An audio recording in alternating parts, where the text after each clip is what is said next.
Good morning, everyone. Good morning. Please can we all enter the venue and get seated? The first two rows are for the panelists and our guests, the president, the minister, and the deputy minister. So please start sitting from the third row onwards. The first two rows are set aside for our guests.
Ladies and gentlemen, may I have your attention, please?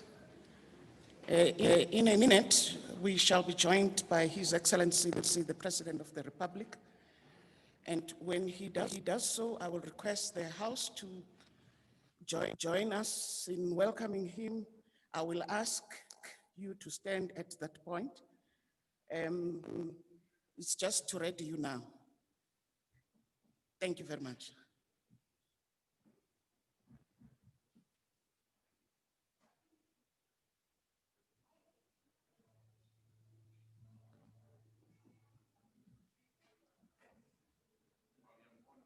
Thank you. Let us welcome our President, Dr. Cyril Ramaphosa. Alala Mongameli, alala. Alala Mongameli, alala. Welcome, Mongameli, welcome.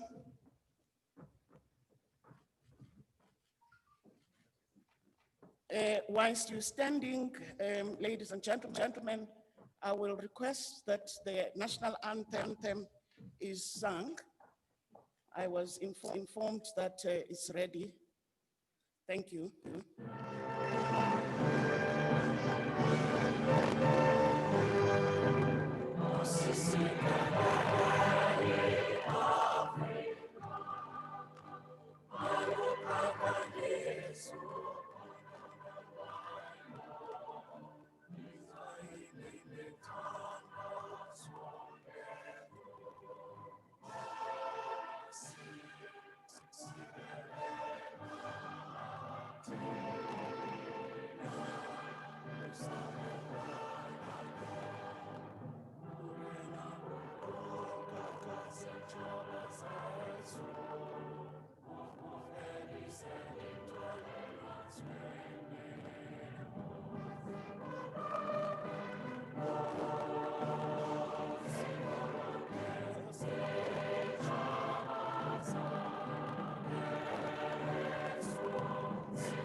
much. We may be seated. Thank you, ladies and gentlemen.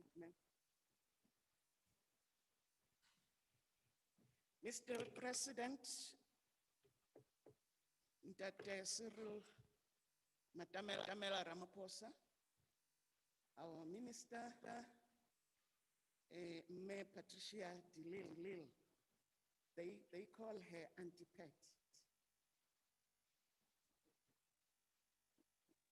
We are joined here by a formidable team, Mr. President, of those who hold the wealth of the country and that of the world.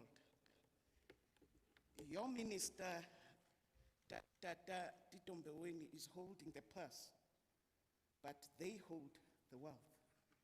And when the wealth holders go on strike, then the purse holder remains penniless. The purse becomes penniless. We are joined here this morning, Mr. President, by financing institutions, the multilateral development banks, the development finance institutions, the commercial banks, the pension funds, and some role players in the infrastructure environment, organized business, project sponsors, members of the technical working team that you have put in place, and some implementing agents. Mr. President, we are here. Mine is to direct the program, and lest you've forgotten who I am, Naqolo Kivit is my name, the Deputy Minister of Public Works and Infrastructure, supporting the Minister of Public Works and Infrastructure, Minister Patricia de Lille, supported by Dr. Hosian Soramukhupa, who heads the Infrastructure and the Investment Office, and his team, which is also a formidable team to work with. Let me allow, without much ado, let me just clarify that my role here this morning is to direct the program. At some point I was thinking there's a word called Master of Ceremonies, and I thought, will it fit me if I'm the master? Probably I'm the mistress of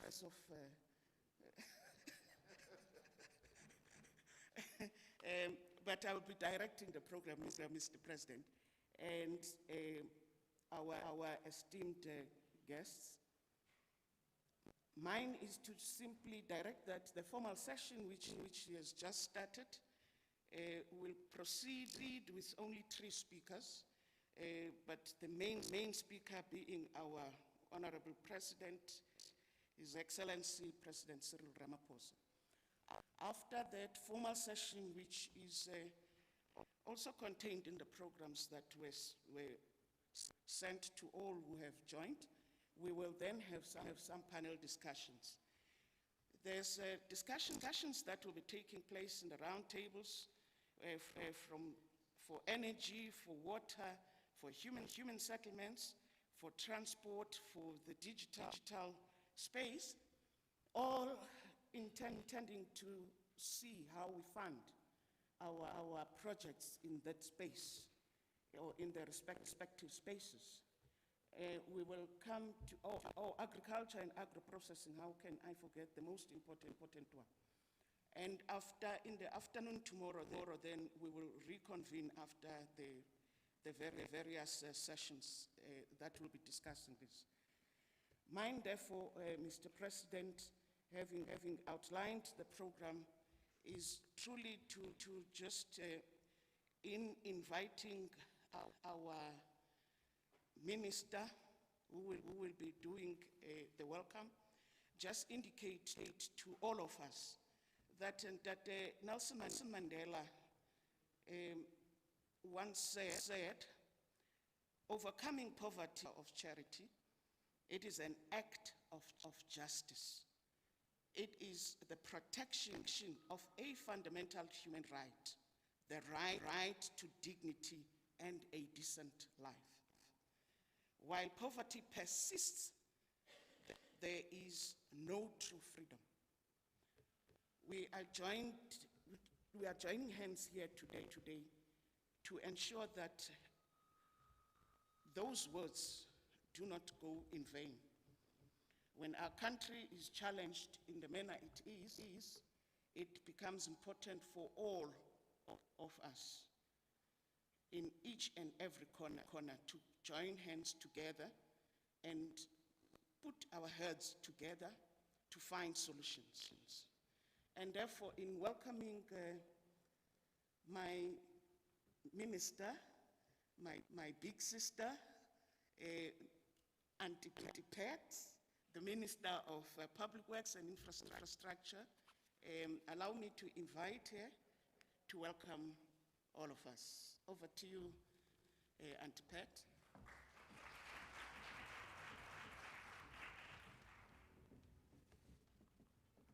Good morning. Goeiemorgen. Assalamu alaikum. Your Excellency, Honorable President Ramaphosa, my sister and Deputy Minister Kivit, Head of Infrastructure, Dr. Joseenso Ramagopa, the CEO of the Development Bank, Patrick Dlamini, our sister Zuki Setole from DBSA also, the CEO of the Industrial Development Corporation, representatives from the various pension funds, African and International Development Finance Institution, multilateral development banks, representatives from the commercial sector, ladies and gentlemen.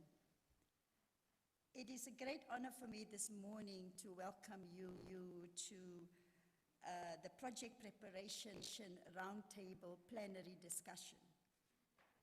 It's aimed at foster greater collaboration between government and the private sector as we look to take infrastructure delivery in our country to the next level. The infrastructure plan is part of the economic reconstruction and recovery plan and focuses on how we can all, the public sector, private sector, our communities, labor, government, and the investments sector work together. As government, we met with the financing institutions in February of this year, chaired by our Honorable President. We heard what you said, and we agreed on the following three things. One, the need for a credible project pipeline of infrastructure projects that are ready and bankable for investment and implementation. Two, we agreed the need for a comprehensive, focused, long-term infrastructure plan. And thirdly, we agreed to address the need to address the fragmentation of infrastructure delivery in our country. Also, one of the clear messages that came from that engagement was that South Africa needs a plan and that we need to stick to the plan. I want to assure you we've listened, we've heard you, and we agreed. Now, Mr. President, in terms of my performance agreement, you set the target that investment is to reach 23% of GDP by 2024. with the public sector contributing 8% and the private sector contributing 15% to GDP. Another performance target, Mr. President, of mine is that the 100 billion rand infrastructure fund is to be established and operationalized before 2024. Mr. President, it's done. We've done it in 2020. Also in my performance agreement is the very exciting task to lead the process for the establishment of a new city as announced by the President in his State of the Nation address. This is going to take an enormous amount of work, but it can be done. And serious work on the project preparation for the new city initiative will commence soon. We are also far from the National Development Plan target for public sector infrastructure investment. In terms of the targets set by the National Planning Commission, by 2030, government has to spend 10% of our GDP on infrastructure, and currently we are sitting at 5.9%. We have started working towards this in earnest because leading up to the recovery plan was Cabinet's approval of South Africa's infrastructure investment plan in May this year. The infrastructure investment plan relates to a new methodology of project funding, project preparation and packaging infrastructure projects to ensure that they are bankable. How we got to the infrastructure investment plan was working together with the private sector as partners, such as yourself, to tap into the invaluable experience within the private sector, because we are clear as government that we cannot do it alone. This planning certainty, especially when it comes to infrastructure, brings with it investor confidence and also channels our resources. The plan also lays the foundation to project preparation. The infrastructure investment plan not only speaks to new infrastructure, but also to maintenance and repairs of existing infrastructure, as well as urban management, the cleaning of our towns and cities and rural areas. This project pipeline also very importantly addresses social, economic, spatial, and environmental injustices of the past.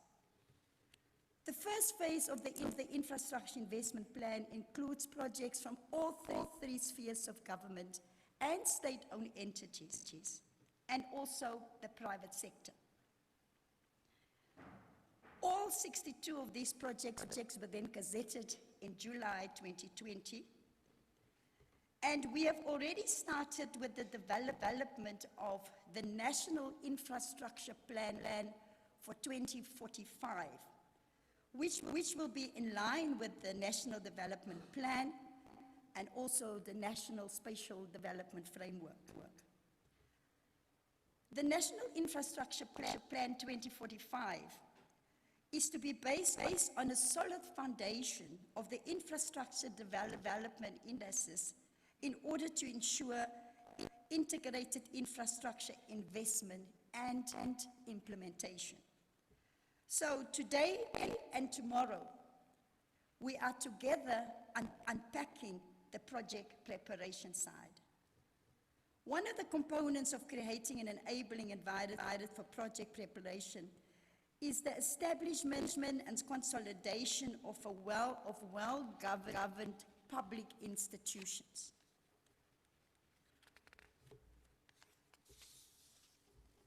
In this regard, Cabinet in May also approved the establishment of Infrastructure South Africa, or ISA, as a single entry point for all infrastructure in our country.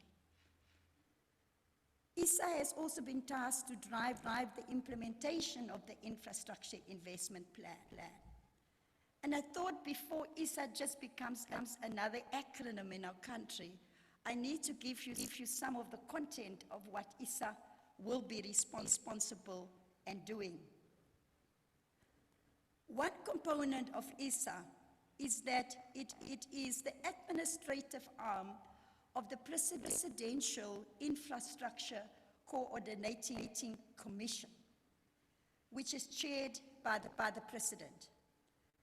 It is also there to assist with blockages, unlocking funding, and create a conducive environment for infrastructure investment. ISA was also established to allow the state to develop its own internal capacity to bring the requisite skills into government. So ISA is made up of 4 branches that I will explain to you. The first branch is called the Infrastructure Investment Planning, National Infrastructure Plan and Oversight. The second branch of ISA is the Infrastructure Delivery Management, and this includes comprehensive infrastructure project pipeline, project preparation and packaging. The third branch of ISA is the Infrastructure Investment Funding, inclusive of financing, oversight of the infrastructure fund, green financing, and the investment strategy. The fourth and the last arm of ISA, it's called the Property, Land, and Building Portfolio Management, inclusive of public land maximization and revenue generation, which will, for example, look at how we can sweat the state assets. So this branch in ISA needs and can utilize our substantial immovable asset register as an instrument to leverage public economic and a social value outcome. Public land and public buildings must be used for the public good.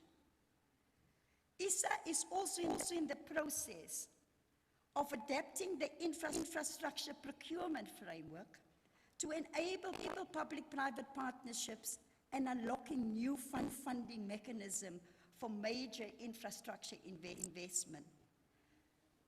There is, however, a need to advance these processes further today and tomorrow in the roundtable. So we would like to have your input.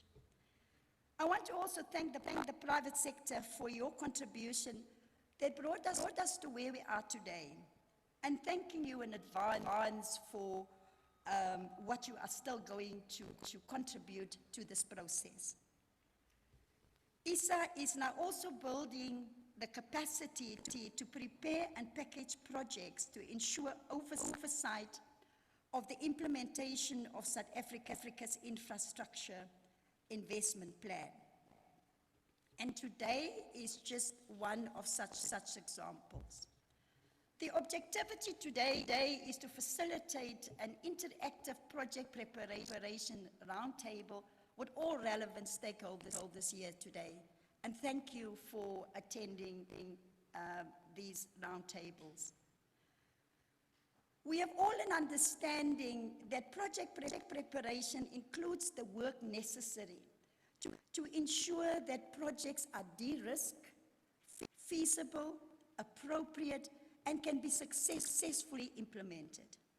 The project preparation process done well will ensure the identification and the elimination of key risk at the earliest possible time, and also maximizes the development opportunities by ensuring that the projects are well conceptualized and ready for implementation.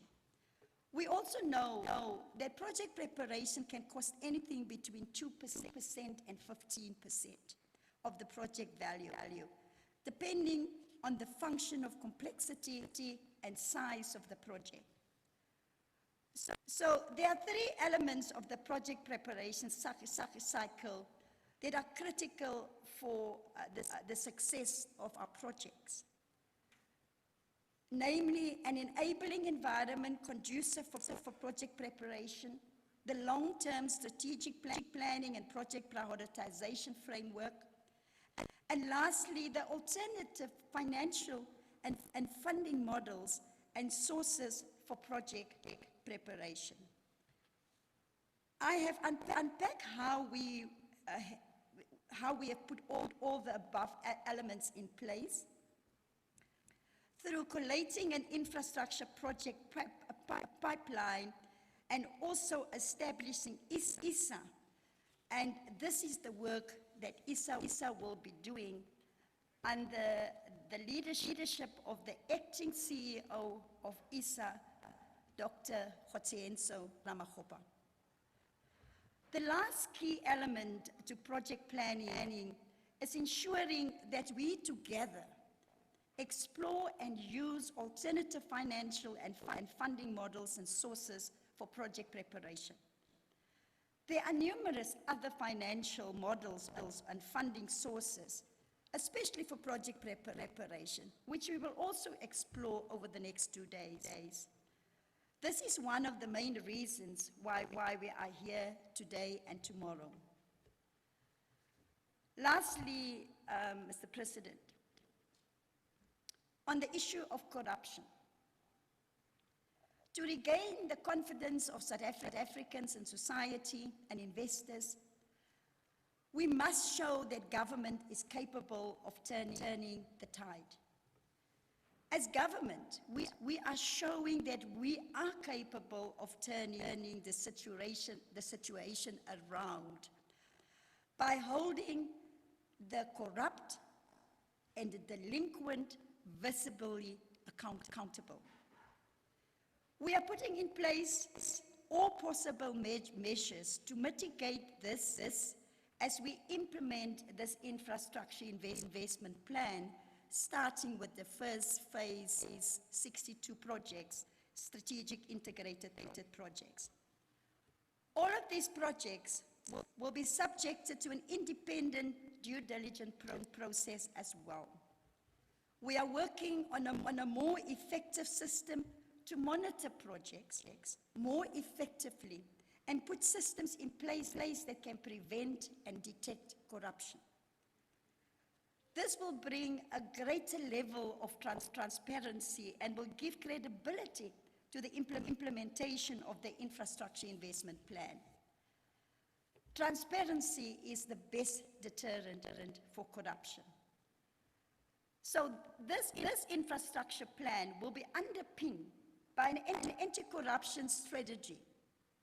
And together with the Special Investigating Unit, the SIU, we are in the process of setting up an anti-corruption forum with representatives from the public and the private sector, based on the same principles of the anti-corruption unit set up in the Department of Health.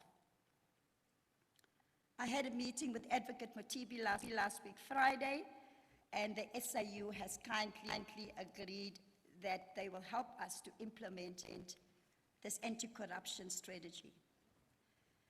In conclusion, as I welcome you all again to the round table on project preparation, I would like to end off by saying that yes, we must honor our past. We must remember our past. But now we have an opportunity to design our own future. A future that is inclusive, a future that is transformative. Because we spend too much time and resources finding out afterwards what went wrong. spend a lot of money and time on commissions and inquiries, when we should be investing those scarce resources in project preparation now to prevent the mistakes. I want to thank all of you for being here. Let us engage with the mindset to collaborate and implement so that we may together rise from the COVID-19 pandemic that has dealt a bad blow to our path. And let us forge a new path committed to progress, implementation, and growth of our economy and creating jobs in our economy. With those few words, I want to thank all of you for coming out here today. And we are committed to continue to work together with you. We are looking forward to all your ideas, all your inputs that can enhance the implementation of our infrastructure development plan. I thank you very much and God bless.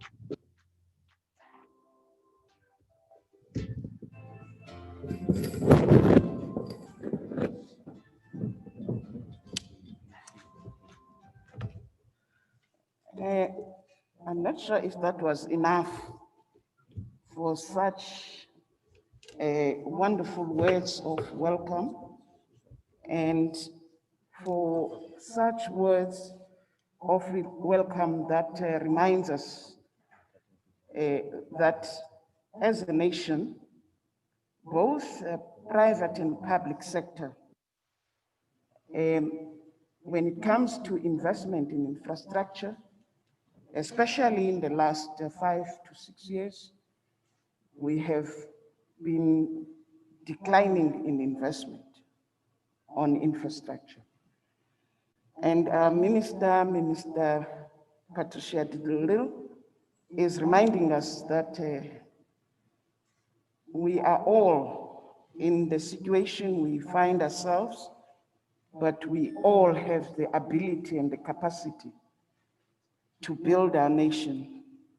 She is reminding us of the words of our own president when referring to infrastructure as the flywheel on which we shall build our economy. But also she reminds us that in order to do so, everyone must have confidence in our systems, and therefore we need to ensure that we curb corruption and make all endeavors to deal with it head on. And she has reminded us of the role played by the private sector, which is important in ensuring that we rebuild our economy.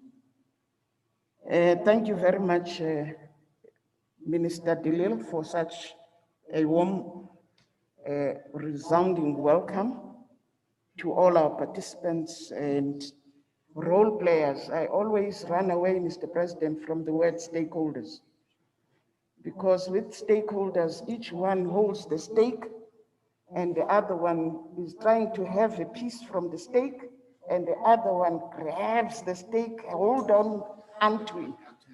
And at the end, nobody gets to the stake, or the stake remains with one person.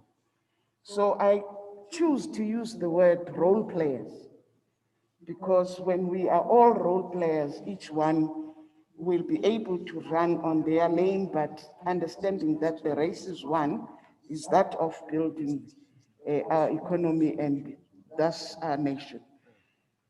Without much ado, thank you very much once more, Minister de Lille. We have the head of the Infrastructure Investment Office in the presidency, who is currently also having two hats, acting as the CEO of ISA He will be giving us the background and the context. Dr. Josianso Ramuhuba. They nickname him Master Builder. They nickname him Master Builder. Welcome, Master Builder.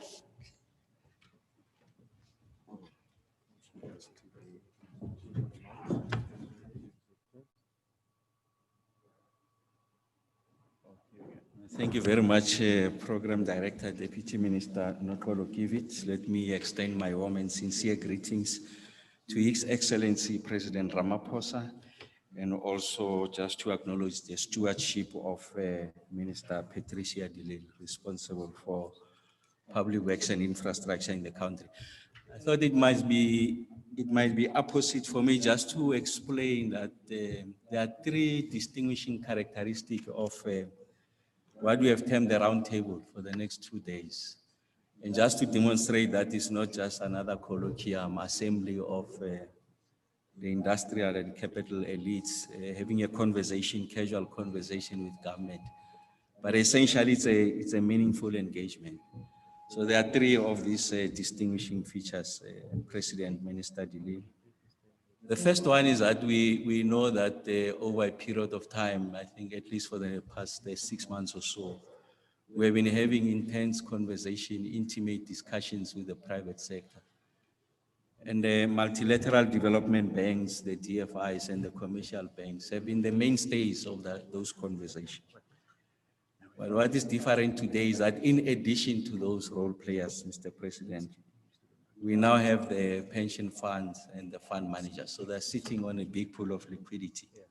And they're beginning to explore under conditions of COVID, investment in infrastructure as an additional asset class to provide the necessary returns to their shareholders. So that's the first distinguishing characteristic. So previously when we had conversations of this nature, the pension funds were not at the table. So now they are at the table. They are part of the exercise of co-creation.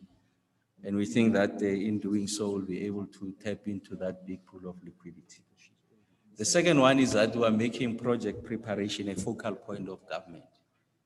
Just for the interest of those who might not know. So previously how the state has been financing its infrastructure is that we're looking at the national pairs. So we're drawing from the national pairs, but we know that with the advent of COVID and also our relegation to sub-investment grade, that the fiscal headspace has diminished and that the fiscal metrics has deteriorated. So essentially we need to look at new sources of funding. But for you to be able to get projects to be funded outside the fiscus of balance sheet, they have to be sound projects. And for you to be able to arrive at what is sound project, and I'll explain what is sound, you need to invest upstream in that effort. So essentially, if you like, a silver lining that came with the devastation of the pandemic is that suddenly government is looking at alternative sources of funding. So also looking at the debt capital markets to help us to fund these projects going forward.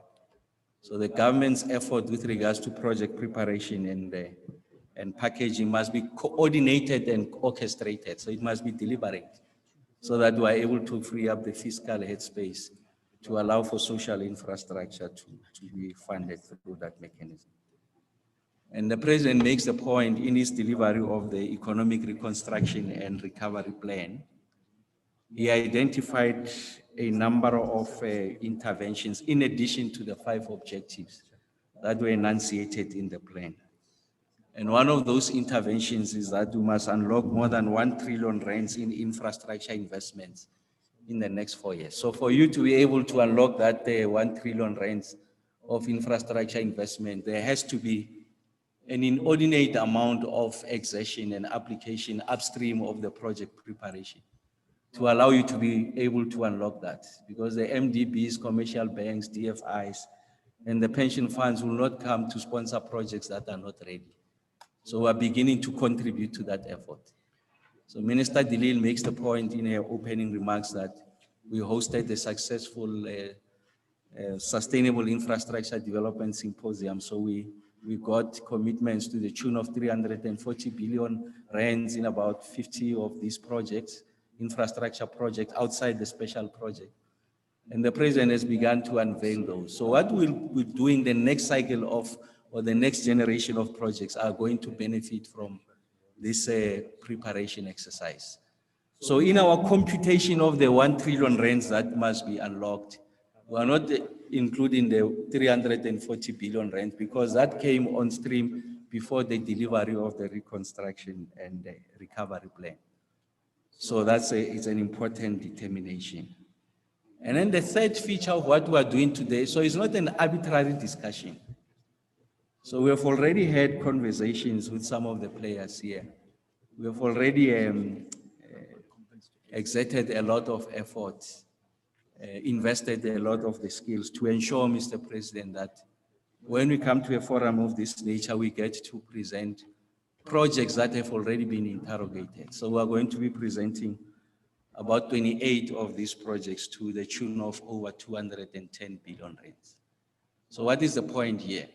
So if you are going to reconstruct the country, the recovery plan, you must be deliberate about the kind of projects that are going to be catalytic.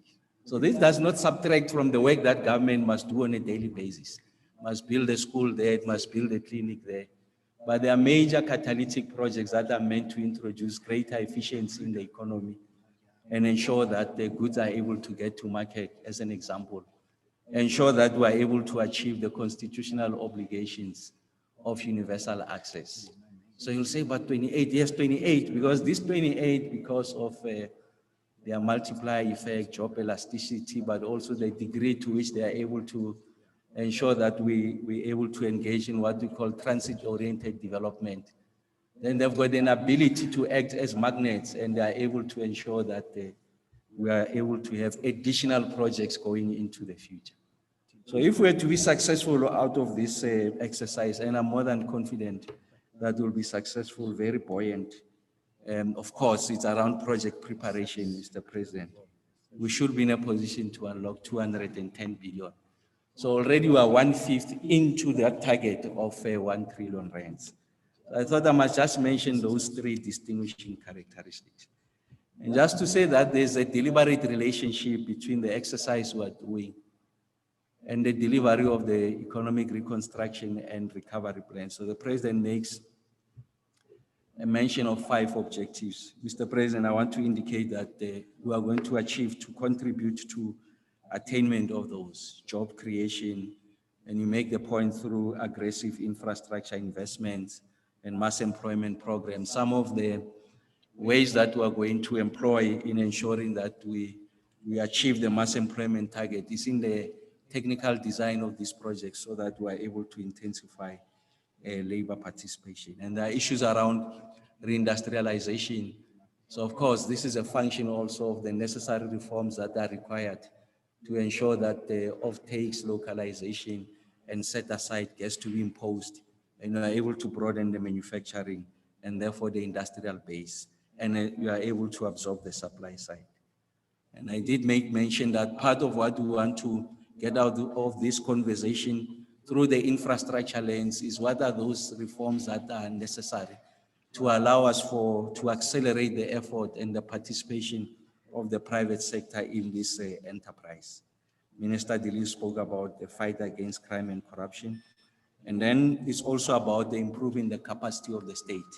Just, Mr. President, to indicate that the private sector has been very generous, as the state looks to ensure that it builds embedded capacity within the state to discharge and prosecute its constitutional obligations. The private sector has made available over 25 experts, President. These are people who, some of them are retired, wealth of expertise, some of them are still attached to these institutions. They'll be released and paid by the private sector for the benefit of the state, so that we are able to conceptualize, conceive of these projects, and ensure that we accelerate them towards a financial close and delivery and implementation. So I really want to pay tribute to the commitment of the private sector to that effort. I think it's a demonstration of your patriotic commitment to the country. And I did make the point that we will be able to ensure that we accelerate the 1 trillion rand commitment that the president has made And I said that these 28 projects is to the tune of over 210 billion rands. Mr. President, just to say that part of our articulation and characterization of what constitutes the capacity of the state is our commitment to a concept of what we call a developmental state. So really, it's about state transformation through the creation of a professionalized meritocratic bureaucracy alongside a fairly insulated group of technocrats. What every day when I engage with our colleagues, I call them pockets of efficiency in the state. We are one organization, ISA, as Minister Dilile has indicated, what are the multiple legs of ISA. We are the only institution without having done an in-depth study that has got an actuarial scientist that is part of the team.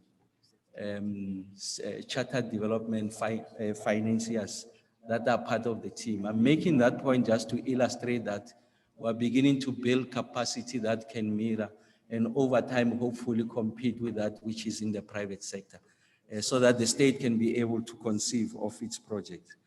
And central to the effort that we're doing as part of building a state capacity is to ensure that the fight against poverty, the attainment of economic growth, and political legitimacy is derived from the state's ability to discharge, in the South African context, the provisions of the Constitution. And for us to be able to do that, we need to develop that internal capacity. And just the third feature of that state capacity, Mr. President, through the lenses of infrastructure, it ensures that we're able to build what I refer to as a mutually beneficial state and business alliance. And I think that this forum here, it's a great illustration of what can be achieved in us working together. Like I said, I mean, the significant milestone that we have achieved is the delivery of the Sustainable Infrastructure Development Symposium, the attraction of 340 billion. Now we are migrating into the next wave of this project. And as I conclude, there are things that we know, and I'm going to talk about the known knowns. The first one is that there is a point I made earlier on, is a deterioration of the fiscal matrix. So the tax recovery is declining because of both objective and subjective factors. The debt to GDP ratio is spiraling, and I think the Minister of Finance has indicated that we want to get it to about, I think, 90% or so. But I think all that it communicates is that your fiscal matrix has deteriorated. The second thing that we know is that countries are increasingly looking inward. High levels of protectionism, nationalism, nationalistic rhetoric, and also the breaking of the global value chains. So all this, what it does communicate is that we need to ensure that we're able to tap into domestic liquidity for us to be able to achieve the kind of targets that we have set for ourselves. And in this instance, the 1 trillion rands infrastructure unblocking. The third thing that we know, Mr. President, and this is derived from our intimate relationship and proximity to the private sector, is that there's a significant amount of positive goodwill that we have observed from the financing fraternity, and they are looking to contribute to the reconstruction and recovery plan now that we have announced the blueprint going forward. And the fourth thing that we know is that all good projects that can be funded have been funded. So all that we need to do is to generate, replenish structure project pipeline with projects that are good, and we're confident that if we achieve that, that will be funded. The first thing is that, like I said, we want to create conducive conditions for special reference to the pension funds. So there are deliberations around the need to amend this and amend that. So as we have those deliberations, we think that there should be a parallel effort to ensure that we replenish the projects. I'm talking about those projects that have independent and sustainable revenue streams. So that's what I'm referring to when I say good projects. So it is important that we continue to surface those projects. And for us to be able to succeed in that enterprise, there's a need of investment that must be made upstream, what we refer to as project prep. Like I said, the mutually beneficial relationship, a symbiotic relationship between the private and the public sector on rents of investments in the country, infrastructure investments.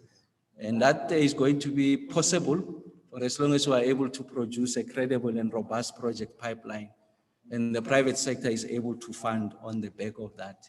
You are able to, through reforms, ensure that there's localization, broaden the manufacturing base, absorb the supply side, fight unemployment, increase or improve rather the quality of lives of our people going forward. Mr. President will be coming through with proposals on a suite of reforms, at least in the infrastructure space, that are necessary to accelerate the work that we are doing. And the President makes the point that he has set up Operation Vulindlela in the presidency to look at that effort of what are these kind of reforms that are necessary to enable us to achieve the kind of progress that we want, the kind of South Africa that we aspire. And we promise that out of these engagements, we'll make those proposals on what we think, like I said, through the lenses of infrastructure, will be the kind of reforms that are necessary. And then the other thing that we want to achieve, the fourth one, the penultimate one, is that we are looking at in the future, Mr. President, make it possible for us to be able to package and prepare social infrastructure projects, also to be funded outside the fiscus. We think that this is possible. There are many examples across the globe on how you can package this, especially when it's underpinned by green design.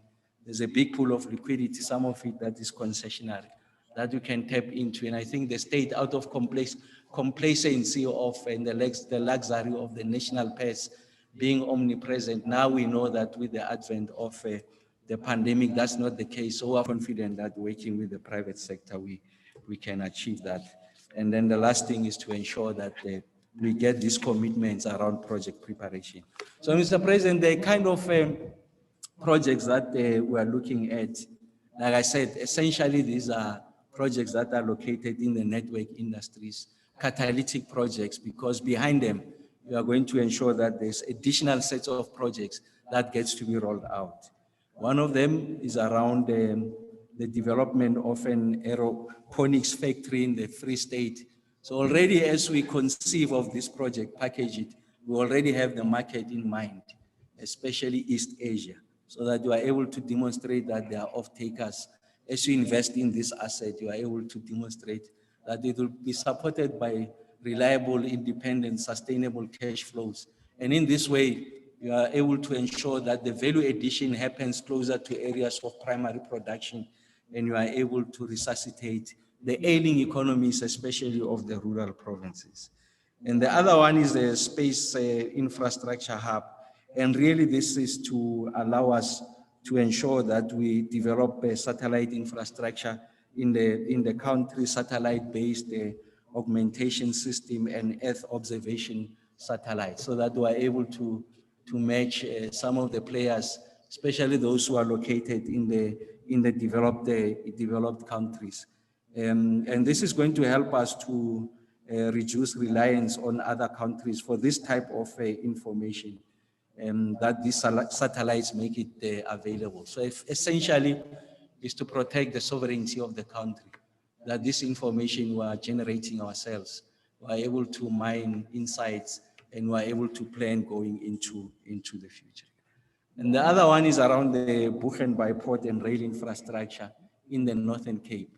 This requires special mention because I think it's the development of a port, I think for the first time in many years in the country, and it's going to resuscitate, if you like, the economy of the Northern Cape, diversify it a bit outside mining so that there's no concentration of the provincial GDP on mining.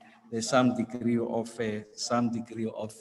diversity. And it also helps us to introduce greater efficiency in the system, because we look at the country as a network. The movement of goods from production to markets must be efficient and seamless. And we think this provides that opportunity. The Northern Cape has already invested a lot of money here, Mr. President. The last time I checked, it was to the tune of 35 million, going close now to 50 million on project preparation. So we're entering that space so that we get to accelerate that. And the other one is the Port of Nuga, which is going to help us with the energy mix, the green transition, provides opportunities for liquefied natural gas, and this is located in the Eastern Cape. I'm making mention of these projects because also of their geographic location.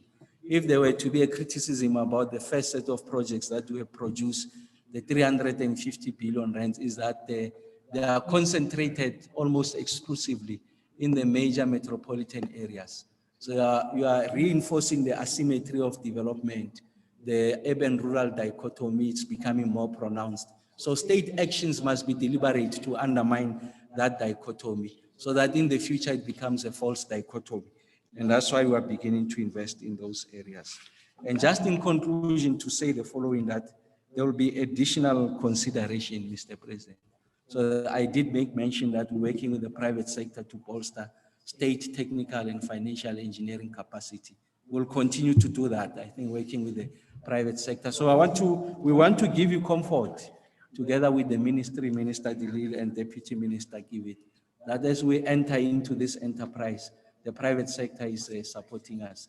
I did make mention that there's about 25 of these experts that are coming into ESA, tested and tried expertise that is going to work with us to accelerate this. And parallel to that, we'll be building our own capacity. And in that framework with the private sector, they have agreed to ensure that there's a qualitative transformation, transfer of skills, attract young, Black in particular, professionals in that space so that they get to have an appreciation of how you prepare design projects so that the state can stand on its own. And ultimately our principal objective of building the capacity of the state, at least through the lenses of infrastructure, gets to be realized. And then the second one of additional consideration is that infrastructure is not outcomes neutral. It seeks to support a particular political outcome, and that political outcome is enunciated in the economic reconstruction and recovery plan. You make the point that the plan must be transformational and also inclusive. So participation of SMMEs, women and youth in particular. That comes much later downstream of these projects. Once we have prepared it, secured money, but in their design, we are going to be deliberate, Mr. President, and ensure that there's a qualitative alteration of the economic relations of society as it relates to production and ownership patterns, so that the quest for qualitative transformation gets to be achieved. And then the penultimate one is that we're going to also look at the major infrastructure that undermines the development of the country, the collapse of the municipal water infrastructure, absence of waterborne sanitation in many parts of the country. And COVID has demonstrated the acute shortages of this kind of infrastructure. So we're going to accelerate its delivery. And also the delivery mechanism is going to be novel in that the state will be at the forefront of executing these projects going forward. Obviously, working with the private sector, we are confident that over time, the state will be at the forefront. And then the last one is about broadening the flow of instruments, financing instruments. I did make the point that the fiscal matrix has deteriorated. The headspace almost doesn't exist. So we're looking at alternative options to do that. So essentially, that's what the roundtable seeks to achieve. So it's a culmination of work that has been happening. We're not encountering each other in the project for the first time here. It's the apex of those conversations around project preparation. And I'm more than confident, Mr. President, that in the next few days, we will announce what has come out of this. And the commitment that we have made of 1 trillion rands of infrastructure investments in the next 4 years will be a step closer, will be 20% closer to that target in the first year. And we are confident that we are going to surpass it. Just underline, we are going to surpass it. And then I can say this with confidence because the performance agreement is signed by the minister. It's not me, so I'm absolved from that. But all I'm saying is that will surpass it. Thank you very much.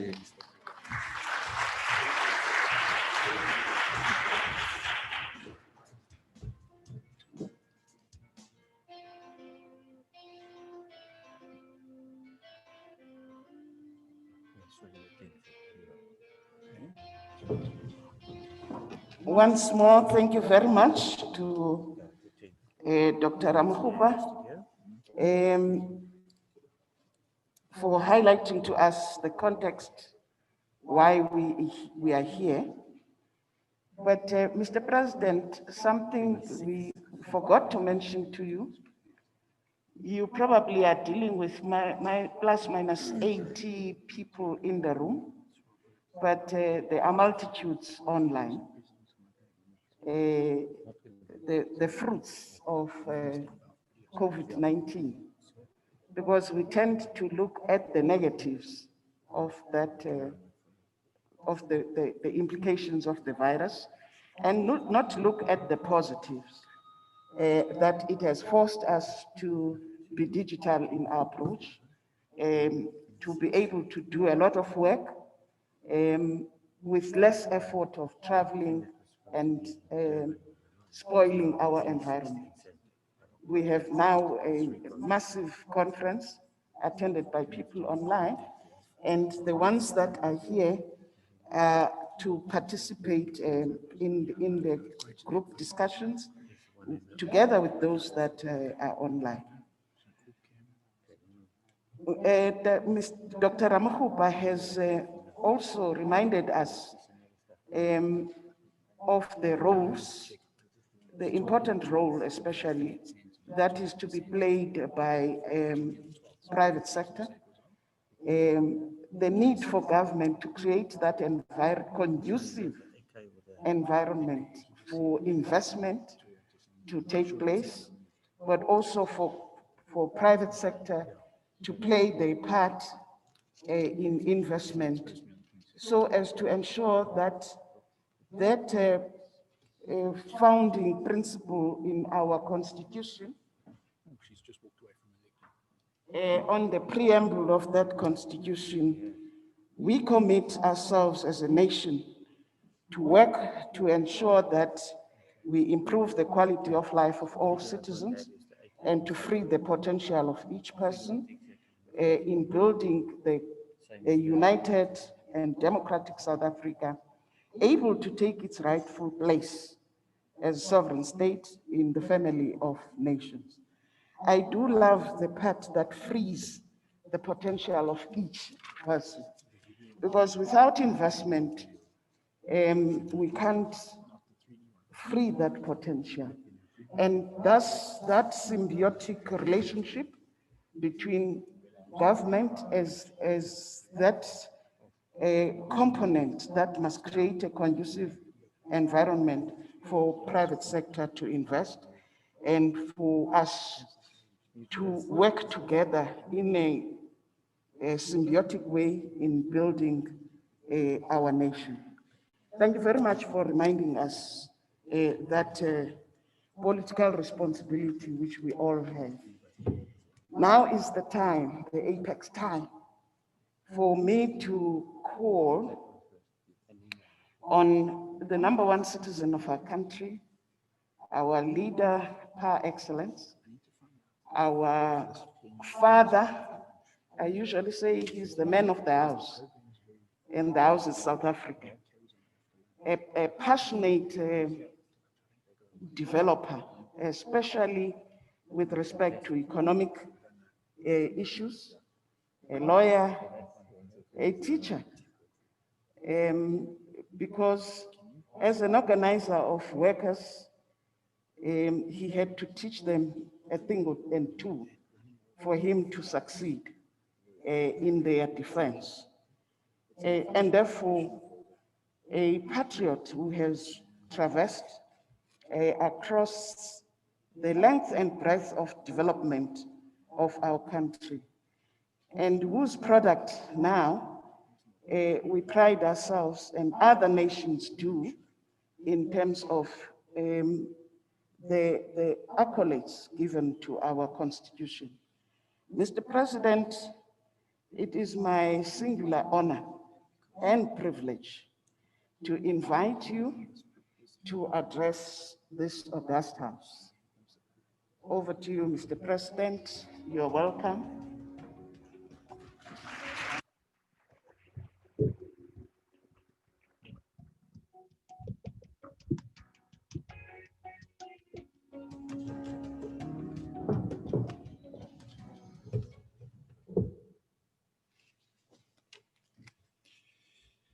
Program Director, Deputy Minister Noxolo Kivit, Minister of Public Works and Infrastructure,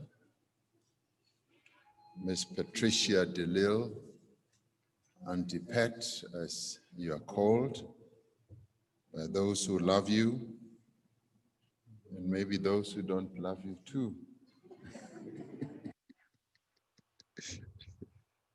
Leaders from government, Dr. Ramokgopa, the head of the Infrastructure and Investment Office, business and development finance institution leaders, distinguished guests, and ladies and gentlemen.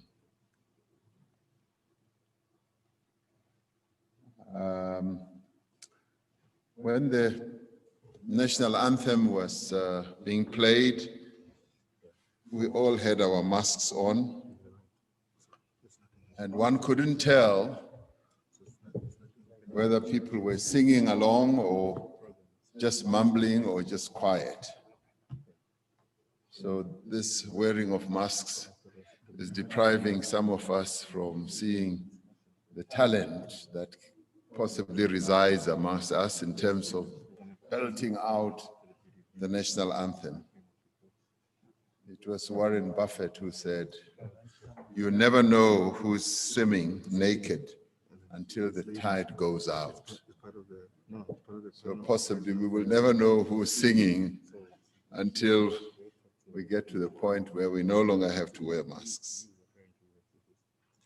I can smell money in this room, but I want to get to a point of feeling it and feel the money.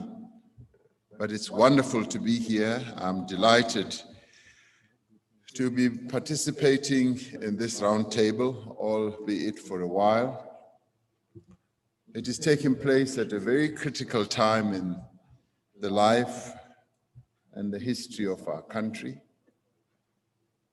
As you well know, we have determined that we will rebuild our economy after the devastating effects of the coronavirus pandemic. And this rebuilding effort has and is a collective effort. Consensus has been built around it. A number of formations in our country combined together to come up with a plan, which we presented the other day. But as we also know, before the outbreak of COVID-19, our country was already experiencing slow growth and rising unemployment. The pandemic worsened an already dire situation for our people, severely disrupting economic activity and putting numerous investment plans and activities on hold. It was not anybody's doing, it was COVID-19. And let me say once again that many other countries around the world are having to deal precisely with what we are going through. Our priority now is to drive the implementation of our economic reconstruction and recovery plan. And I'm very pleased that here we have a cohort of people who are also determined to be part of this effort. This plan, which is underpinned by the agreements between social partners outlines key interventions to kickstart our economy. Amongst other things, we are prioritizing important economic reforms to unlock investment as well as growth. We are also committed to creating an enabling environment by doing what is essential, what the investment community would like to see.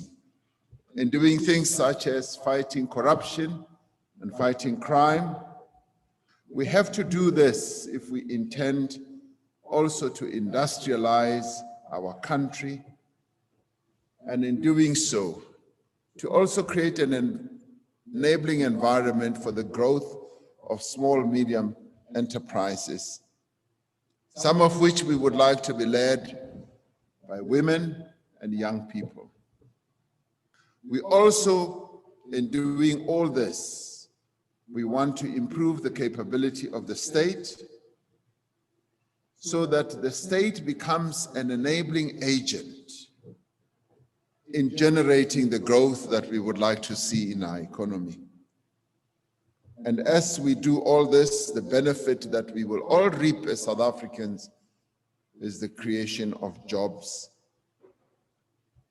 by the private sector, as well as to fuel and strengthen the intervention that we announced to create mass employment through the public sector.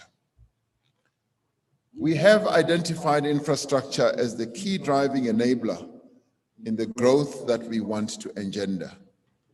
Our infrastructure intervention will include large-scale built projects, community and social infrastructure, but it will also include something that we've often neglected, the maintenance of the infrastructure. So we'll have a two-pronged approach to build the infrastructure, but at the same time, we will also want to maintain our infrastructure so that it does not age and ail and becomes dilapidated. Throughout, our focus is on catalyzing job creation and ensuring that local businesses do benefit, but also local communities also become of the benefit that can be drawn out of the development of infrastructure. My fervent hope is that we should be able to unlock 1 trillion rand in infrastructure investment, and that is why it is so important to be in this dialogue and conversation with you around the round table so that we can identify the number of projects that we want to embark upon, and you can also see our seriousness and also be willing to participate. A significant vehicle for achieving this is our National Infrastructure Fund, which has recently been operationalized. It is, as you well know, a blended financing instrument aimed at the de-risking of projects to make them attractive for private sector participation. I am pleased that the multilateral development banks, pension funds, and commercial banks have agreed to participate in the governance structures of this infrastructure fund. As we conceptualized it, we did want the private sector to be part of this fund because it would be a mutually beneficial fund for both the private sector as well as government.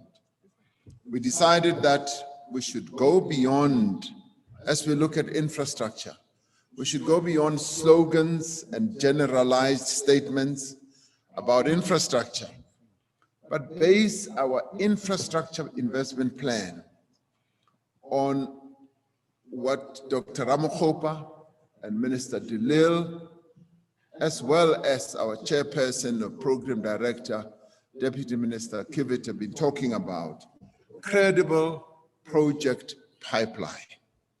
In the past, we've just been talked about infrastructure in general.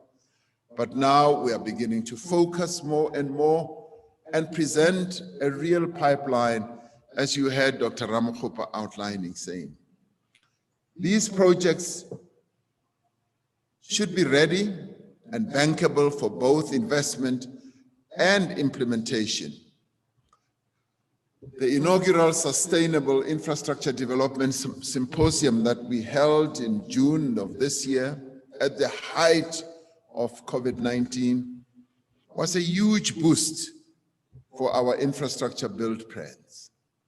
This was a tremendously successful event that involved people from around the globe as well.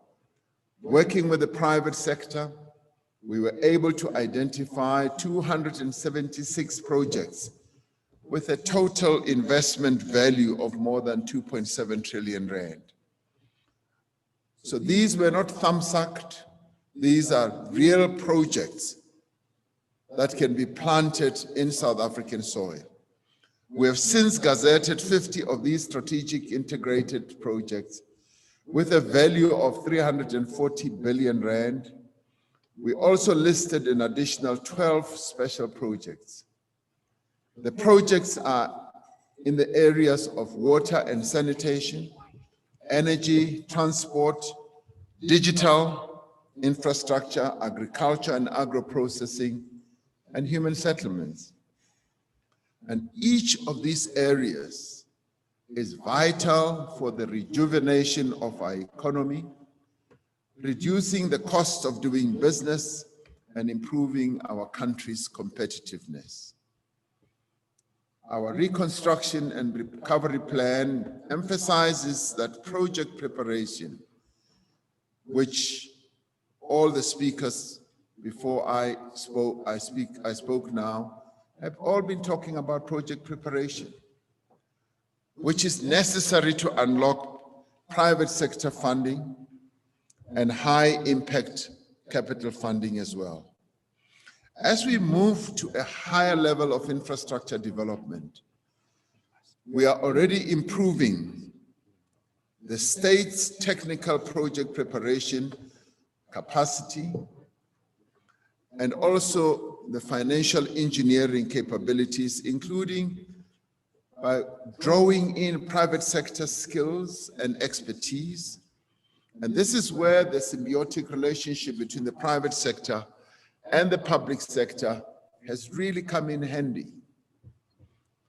It was evident during the Sustainable Infrastructure Development Symposium process that not all of the projects were well prepared and that additional funding and capacity support would be required. Project preparation is often a very costly exercise, but absolutely necessary, because with proper project preparation, you can draw a number of benefits. It enhances transparency, it eliminates and detects corruption, it enhances skills transfer, it also increases the capability of the state. The obvious benefits are also about completing projects on time. Many of our projects are never completed on time. But the other benefit is about completing projects on budget and on target. Sometimes if you go around the country, you'll find projects that have been either stopped, abandoned, because there was no proper planning, there was no proper preparation. You'll see foundations sprawling a number of places in our country. You'll see pipes just lying by the side of the road. Now, we want to avoid all that. And it is for that reason that we've brought many of you together so that we can talk about these things and avoid such challenges in the future. Project preparation also helps to clarify the objectives for all the players and also avoid serious errors of omission, and it eliminates wastage and all the other maladies that always accompany infrastructure build. So through this, we are preparing ourselves as government, but also want to prepare those who are going to be participating in the projects themselves. But another added benefit is what many infrastructure planners always neglect: community involvement. How you harness the power and the energy of the community in working on projects to avoid some of the problems that we have had, the hijacking of projects, the stoppages in projects and all that. The Global Infrastructure Hub, a G20 country initiative, estimates that infrastructure project preparation costs in developing countries can range from 5 to 10% of the total project investment, with African governments covering most of these costs. This is compared to the 3 to 5% of project costs in more developed countries. Now, we want to bring that cost down. Clearly, there needs to be more coordinated engagement between government and the private sector and other players, particularly when we come to the financing space. So this roundtable is the beginning of a more dedicated and structured approach to project preparation. It paves the way for greater private sector participation in this crucial stage of the project life cycle. Our government is committed to financing the project preparation process. Budgetary allocations for this process have been made to our development bank, this Development Bank of Southern Africa, the Government Technical Advisory Center, as well as the Presidential Infrastructure Coordinating Commission's Technical Project Management Unit. But these represent a small portion of the actual funding that is required to develop both the economic and social infrastructure. A recent survey identified more than 120 facilities providing funds for the early stages of project preparation on our continent. We are looking to this roundtable discussion to assist our engagement with these facilities.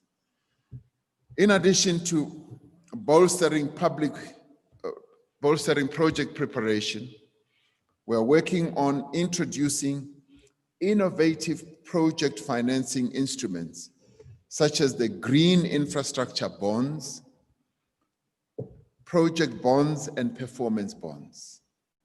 Now, this is now moving up the innovation ladder in as far as dealing with infrastructure. The recent establishment of Infrastructure South Africa will also go a long way towards streamlining the preparation and implementation process. It is a step towards creating an enabling environment for financiers and a one-stop shop where projects can be unlocked. And this is the advantage of having what Deputy Minister Kivit referred to Dr. Ramokgopa as the master builder.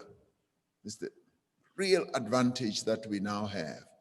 We've got a master builder who has a clear sight of what's happening around the country, and we've been able, through the Presidential Infrastructure Coordinating Commission, to bring together all our provinces to be able to have sight of all the projects that we want to embark upon. Through Infrastructure South Africa, we will be investing in building state capacity in the areas of project technical and financing engineering. And this will also happen at the provincial level. Now, I want to express my appreciation to the multilateral development banks, the Association for Savings and Investment South Africa, and the commercial banks who have seconded personnel with relevant skills to work closely with Infrastructure South Africa.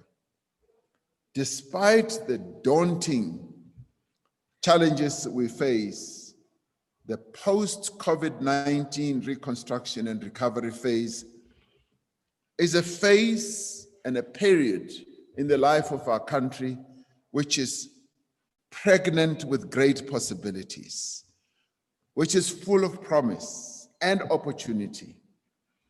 And I'd like us to take this and get South Africa back to work.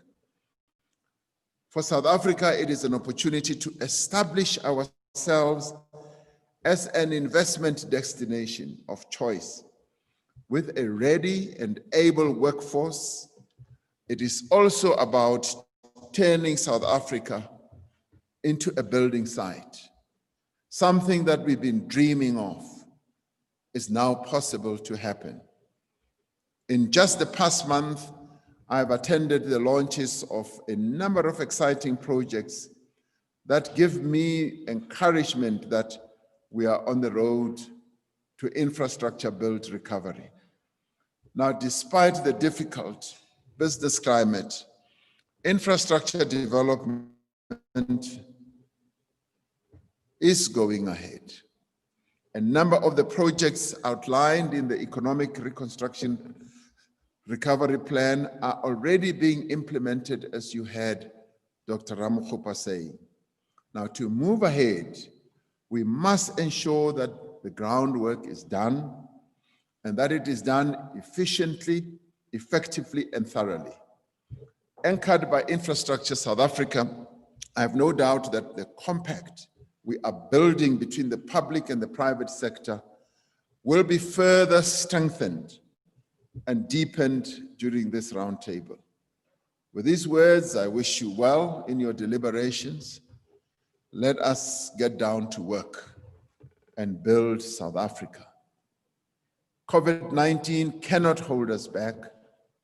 We are South Africans, and we can rise and make sure that once again, we rebuild our country, our economy, and get our country to be prosperous. Thank you very much.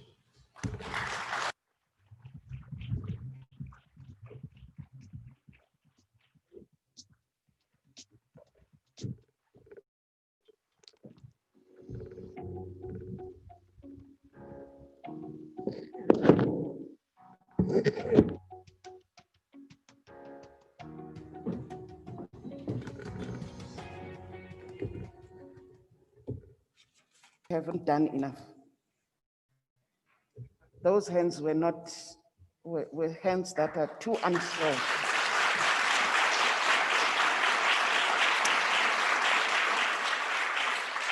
That sounds much, much, much better. Thank you very much. Thank you very much, Mr. President, for first availing yourself and providing the leadership of our lives. I think the audience will agree with me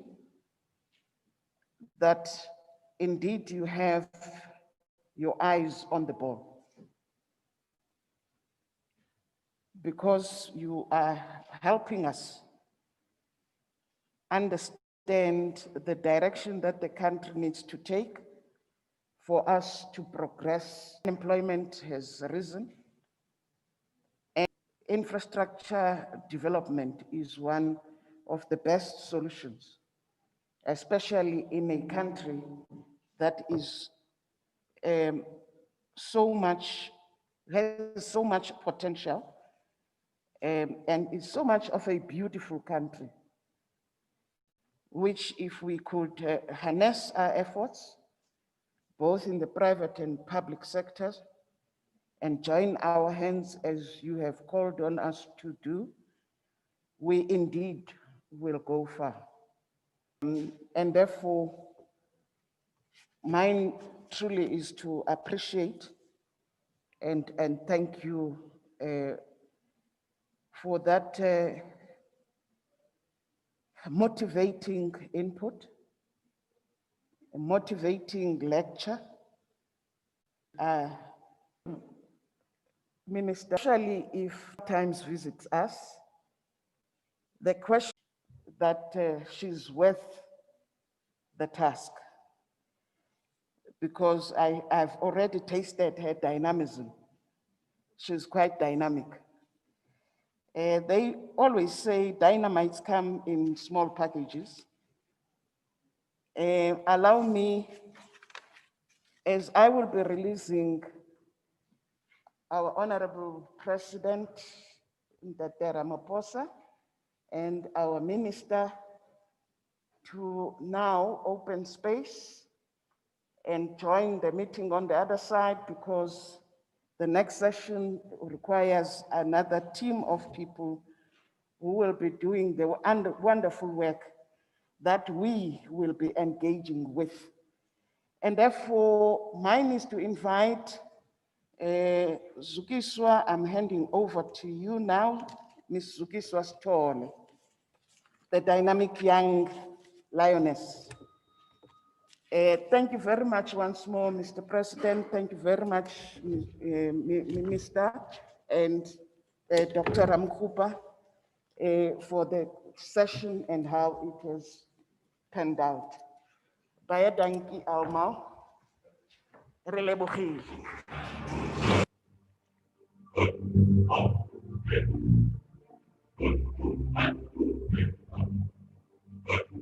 We, the people of South Africa, have always looked to the future.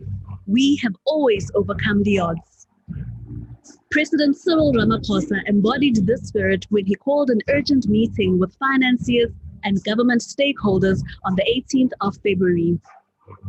Here, he spoke openly of the many challenges that demand, calling for extraordinary measures to reinvigorate our underperforming economy. He shared his vision for returning to a path of growth.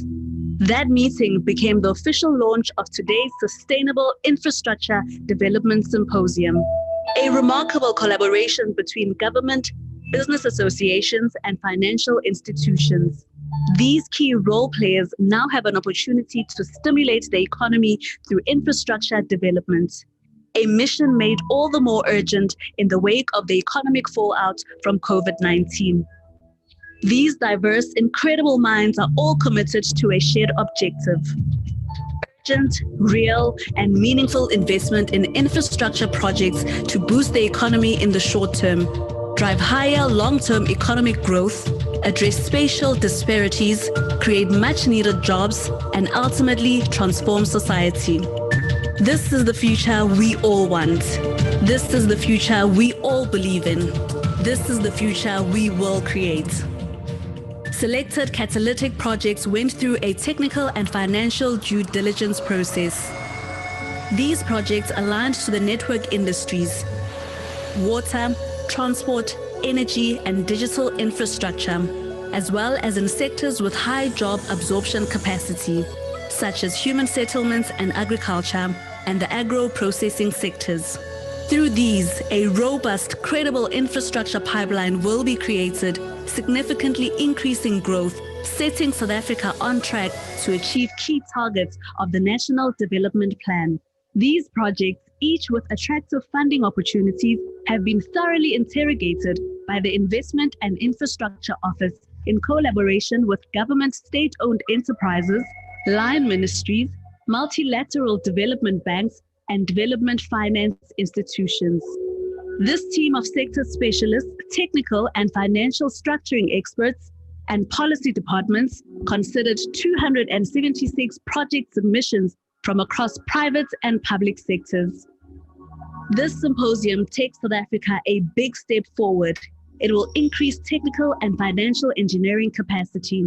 It will implement policy and regulatory reforms. It will constitutional frame. That's the plan for South Africa to rebuild our economy. The Sustainable Infrastructure Development Symposium of South Africa. Africa.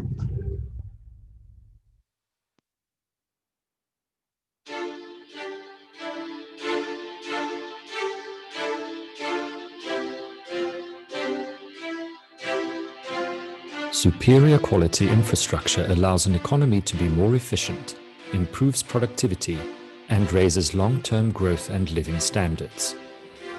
The Sustainable Infrastructure Development Symposium South Africa is a platform that brings together funders, policymakers, SOEs, academia, and the private sector to explore how to create technical and financial capacity, plan infrastructure investment, initiate policy and regulatory reforms, secure sustainable funding, develop a pipeline of strategic infrastructure projects, and forge public-private partnerships.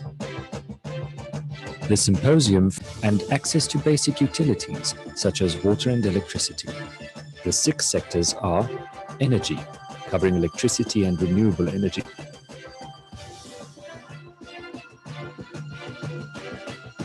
water and sanitation, including digital infrastructure, featuring telecommunications, information technology, space infrastructure such as satellites, and internet connectivity.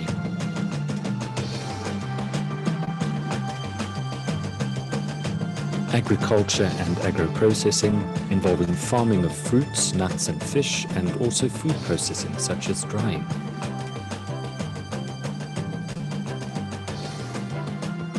Transport, entailing roads, harbors, aviation infrastructure, and marine manufacturing support and repair facilities.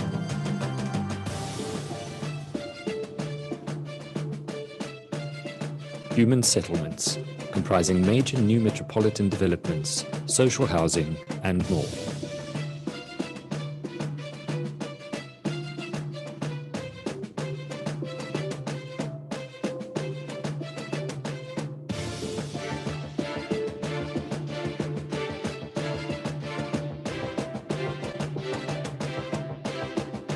The Sustainable Infrastructure Development Symposium South Africa 2020. Investing in infrastructure for shared prosperity, now, next, and beyond.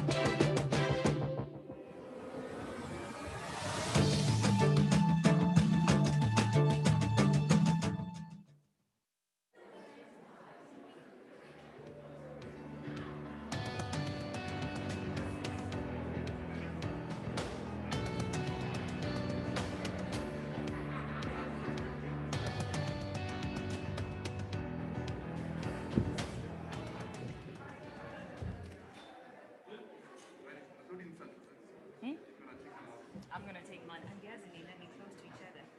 So, but I think when you speak, just drop it.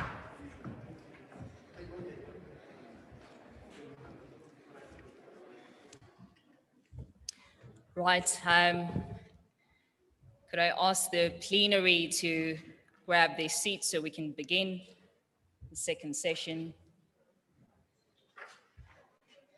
Can I ask my panelists to also join me, please, on stage?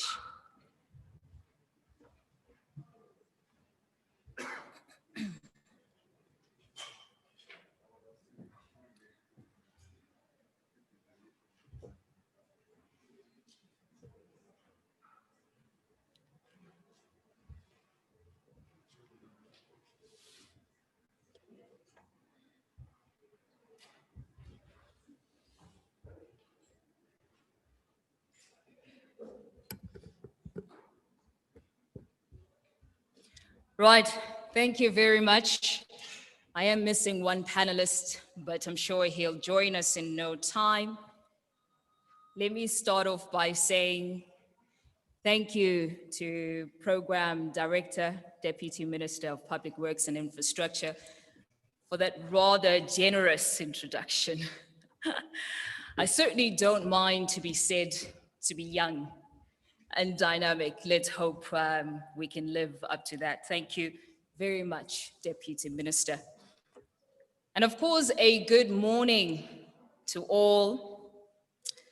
Good morning to the Honorable President Cyril Ramaphosa, Honorable Minister of Public Works and Infrastructure, Ms. Patricia de Lille. I dare call her Auntie Pat.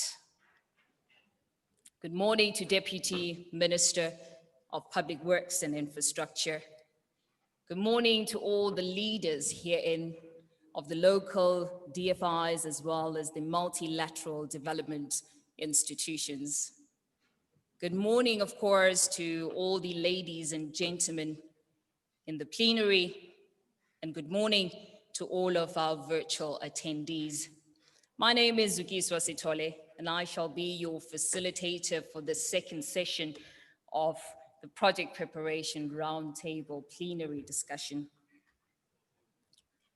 Now, having heard the resounding opening remarks, which once again emphasize infrastructure as a critical input and driver of economic activity, the objective for this second session is to provide both local and international partners the opportunity to talk to us about some of the contributions that they are making upstream, which is in project preparation, and to talk to us through the projects that they are preparing, which will then feed into the pipeline for the Sustainable Infrastructure Development System, the pipeline into the Infrastructure South Africa, as well as Infrastructure Fund. Because they do say charity begins at home, I will be starting with my local partners panel. And of course, we call them role players, as we heard from Deputy Minister. I will not call you stakeholders because we will not be tussling with the stake. We'll call you role players, as it were. So I want to start with the local panel, and please allow me to introduce them formally, starting, of course, from my far left with Mr. Patrick Dlamini, who is the Chief Executive Officer of the Development Bank of Southern Africa, followed by Mr. T.P. Njocho, who is the Chief Executive Officer of the Industrial Development Corporation. Then I have Mr. Mohale Rakgate, who's of course the Group Executive for Infrastructure Fund. Last but not least, right next to me, I have Ndabizi Mkize, who is the Chief Investment Officer for the Eskom's Pension and Provident Fund. Mr. Dlamini, I want to start with you. Now, we're very much aware that the DBSA is managing quite a number of project preparation facilities. And of course, we're also aware that quite recently, the National Treasury has allocated 400 million to the DBSA to use to prepare infrastructure projects. I'd like for you to please just take us through some specific and some details on specific projects that the DBSA has funded in preparation in the past year. And while you reflect on that, perhaps also reflect on those projects that are still in the pipeline for preparation, which will then segue into a pipeline for Infrastructure South Africa itself. Good morning to the Minister of Public Works and Infrastructure and the Deputy Minister of Public Works and Infrastructure, as well as to my good friend. We used to call him Sputla, actually, back in the days. Now we call him Dr. Ramokhupa. And good morning, Daden Joshua. He's my ex-colleague, and we continue to be in this space. And thank you very much. And to the multilateral development finance institutions and then international DFIs, the leadership from the private sector and the public sector, a very warm good morning. Thank you very much. Program Director, project preparation is something that we feel is the most critical instrument in the funding world, because it is the risk capital that you will really find out there. It tends to, by and large, come from the DFIs as well as government. It is the risk capital that we put in to make sure that we are able to drive projects from feasibility phase all the way to bankability. It is something that is so precious because it takes so much risk, but it is something that serves as a tip of a spear, so to speak, because it makes things actually to flow thereafter. But as the Development Bank of Southern Africa, we have prepared quite a number of projects, but also, as you know, that the 400 million rand and of project prep that was announced by the Minister of Finance and the National Treasury team. We actually are managing that, but the 110 million has already been allocated, one to the student accommodation. As you know that we have about 300,000 shortage of student beds that we have to make sure that we provide for our students at the tertiary institutions. We have also the SA Connect with the Department of Communication and Digital Technologies. And again, the SA Connect, again, so far we've allocated about 50 million and student accommodation about 58 million. We also have quite a number. We are hoping that the first two should be able to get into implementation by next year, March or so, but the feasibility study is finishing by December this year.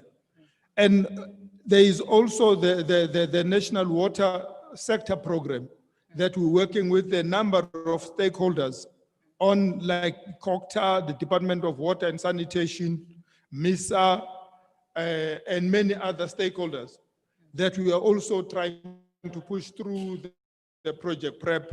But there are also potential projects that are coming through. The one-stop border post for the 6 border posts across South Africa, but there's a lot of engagement with the other countries to those border posts that is also being prepared.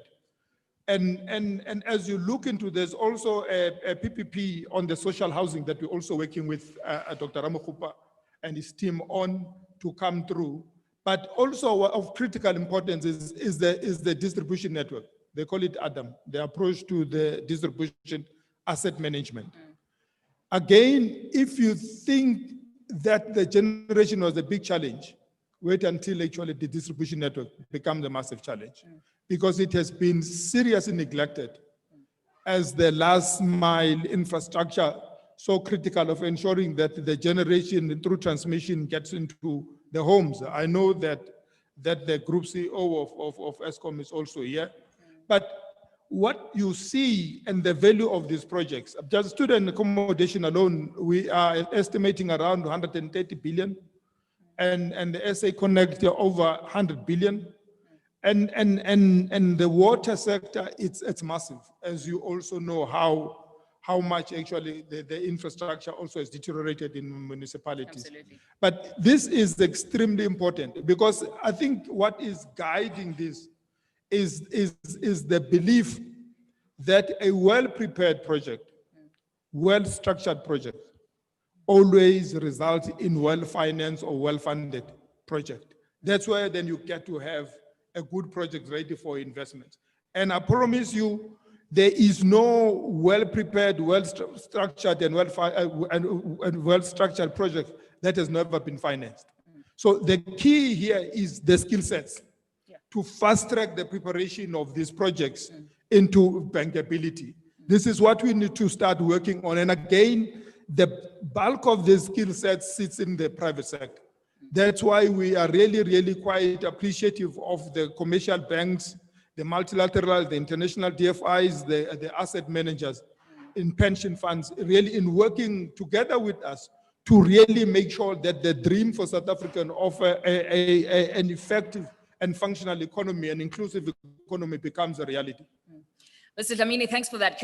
You've just been speaking about accelerating. We know project preparation takes quite a while to go through the process. So what are some of these key things that we're looking at in order to make sure that that acceleration in the preparation value chain actually does happen?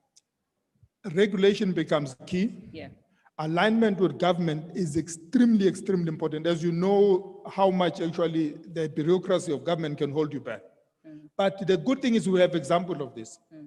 And the IPPs for energy, I think, is a classical example of that South Africa can get things going very quickly and very fast. And the infrastructure for the 2010 World Cup is also a good example that we really can be able to work together, work across departments, work with private sector and get things going. Yes, the key, the regulation is extremely important, but also the sponsorship, the sponsors rather, and the project developer are also very key in ensuring that they also have played their part in making sure that we are able actually to fast track this. And then the skill sets, but then this funding becomes important.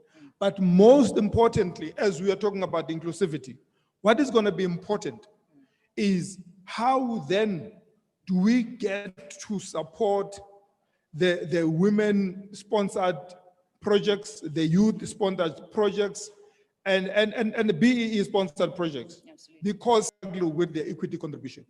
But as DFIs, we stand this stream. As long as these projects are viable, we will be able to take them through to make sure that their projects see the light of day and they become fundable by the various players in the value chain. Absolutely. Part of what I think you mentioned the IPP, and part of what comes to the IPP is the whole programmatic approach. And of course, we're also doing, DBSA is also doing the SHIP program, as you had mentioned earlier on. Exactly. We actually took a lot of lessons from the programmatic approach of the renewable energy, IPPs. Yeah. Because really, we believe that it will serve into bankability in a very short space of time if we use that approach, because it becomes very doable. The commercial banks, the international finance institutions, the asset managers, the pension funds, they will be falling over each other to get involved. This is what we saw with the renewable energy IPPs. Great, fantastic. Mr. Dlamini, just tell me quickly, so you've mentioned certain projects that are already in preparation. Outside these projects that we've mentioned, do we have like a copious amount, and perhaps it doesn't have to be copious, but a substantial amount of projects which perhaps are still outside of the preparation value chain, but they have potential structure South Africa? Are we seeing a number of those projects coming through? It happens. You get that. And we also will have, maybe at some point, to really not shy away from reaching out even to international risk capital. Absolutely. Dr. Ramakhupa earlier on mentioned that, in fact, when it comes to social infrastructure too.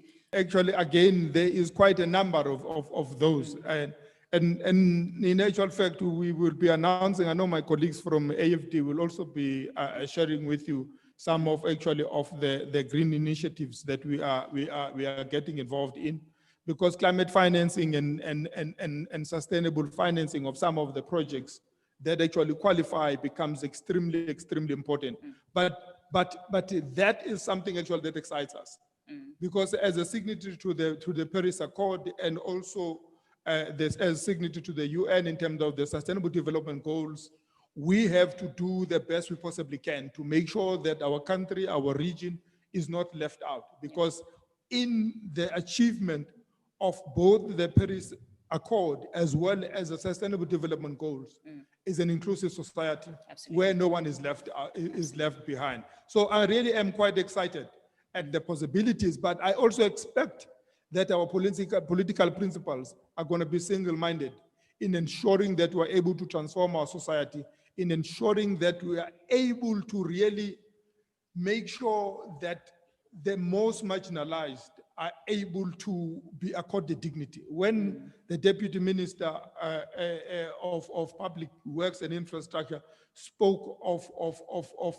President Nelson Mandela and his assertion that development is never an act of charity, but Absolutely. That of justice. Yes. It really resonated very deeply with me, because this is what it's about. Yes. And if you were to look at who are taking the biggest brunt of poverty, it is Black and African women. Absolutely. And we cannot continue, because until those issues are addressed, and talking about unlocking the potential of each and everyone, it talks exactly to the core of that. So as a country, as DFIs, as multilaterals, as international DFIs, we want to make sure that we're able to see an inclusive society, because what you currently see in South Africa, it's something that we all ought to be ashamed of, that we have done so little in ensuring that we push extremely hard in ensuring that we create an inclusive and a shared prosperity a society. This is what we need to do.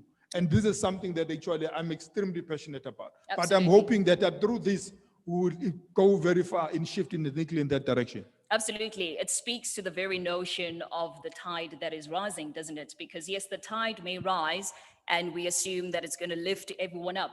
But guess what? If you don't have a boat, you're not going to be lifted by the tide. And inclusivity actually speaks to that. We need to make sure that we create an enabling environment, as President was saying earlier on, for even the small and the medium enterprises that have been left behind historically, so that they too have the boat, so that they can rise with that tide. And that speaks to your point of I couldn't have inclusivity. said it better, Zuki, on that one. But again, the other issue that we have to face and confront head on is the issue of corruption in our society. Absolutely. We cannot look away. We have to face it head on, because it really robs us of exactly that opportunity of achieving what we're trying to look, Very key. what we're trying to do. Just lastly, Mr. Dlamini, as DBSA is managing these number of project preparation facilities, I'm sure you are seeing coming to the fore some challenges outside of funding, but just some challenges that perhaps relate to legal issues, economic issues, and environmental issues and the like, that perhaps make it a little bit difficult to deploy project preparation capital. What are some of those challenges that that you're seeing coming to the fold? Actually, the environmental issues, all actually they want and they need is planning, so that they are approached accordingly. But I think the biggest headache and what gives me a sleepless night are these rogue elements or the rogue, what I call the rogue construction, the 30%ers, who come in and say they want their 30%, but they don't want to work for it. We cannot look away, because it says our law enforcement has got to come to the party. Otherwise, we are going to fail our nation. A very big time. You have no idea how many big projects actually came to a complete halt because you had that grouping wanting their 30%. They don't want to work for it. They just want to be paid and they walk away. Tomorrow morning, the other group actually comes up. They also want their own 30%. And guess what? These projects are being driven by BE firms. So, but they still want their 30%. We cannot look away when actually we have these kinds of challenges. Because when you get to these things, it says you will never be able actually to get back to a law abiding society. Because what they do, if you don't give it to them, they split blood. Yes. I know of a number of areas where they hired young boys and they went in and they spilled blood.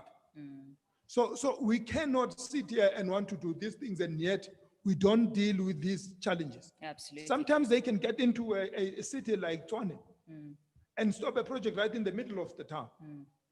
But we have to face and confront these threats to the progress and prosperity of our country head on, if we want to succeed. I suppose one could say, let us make sure that these activities and all these engagements and all of these things that we're trying to do are not just about enrichment, because this is the problem.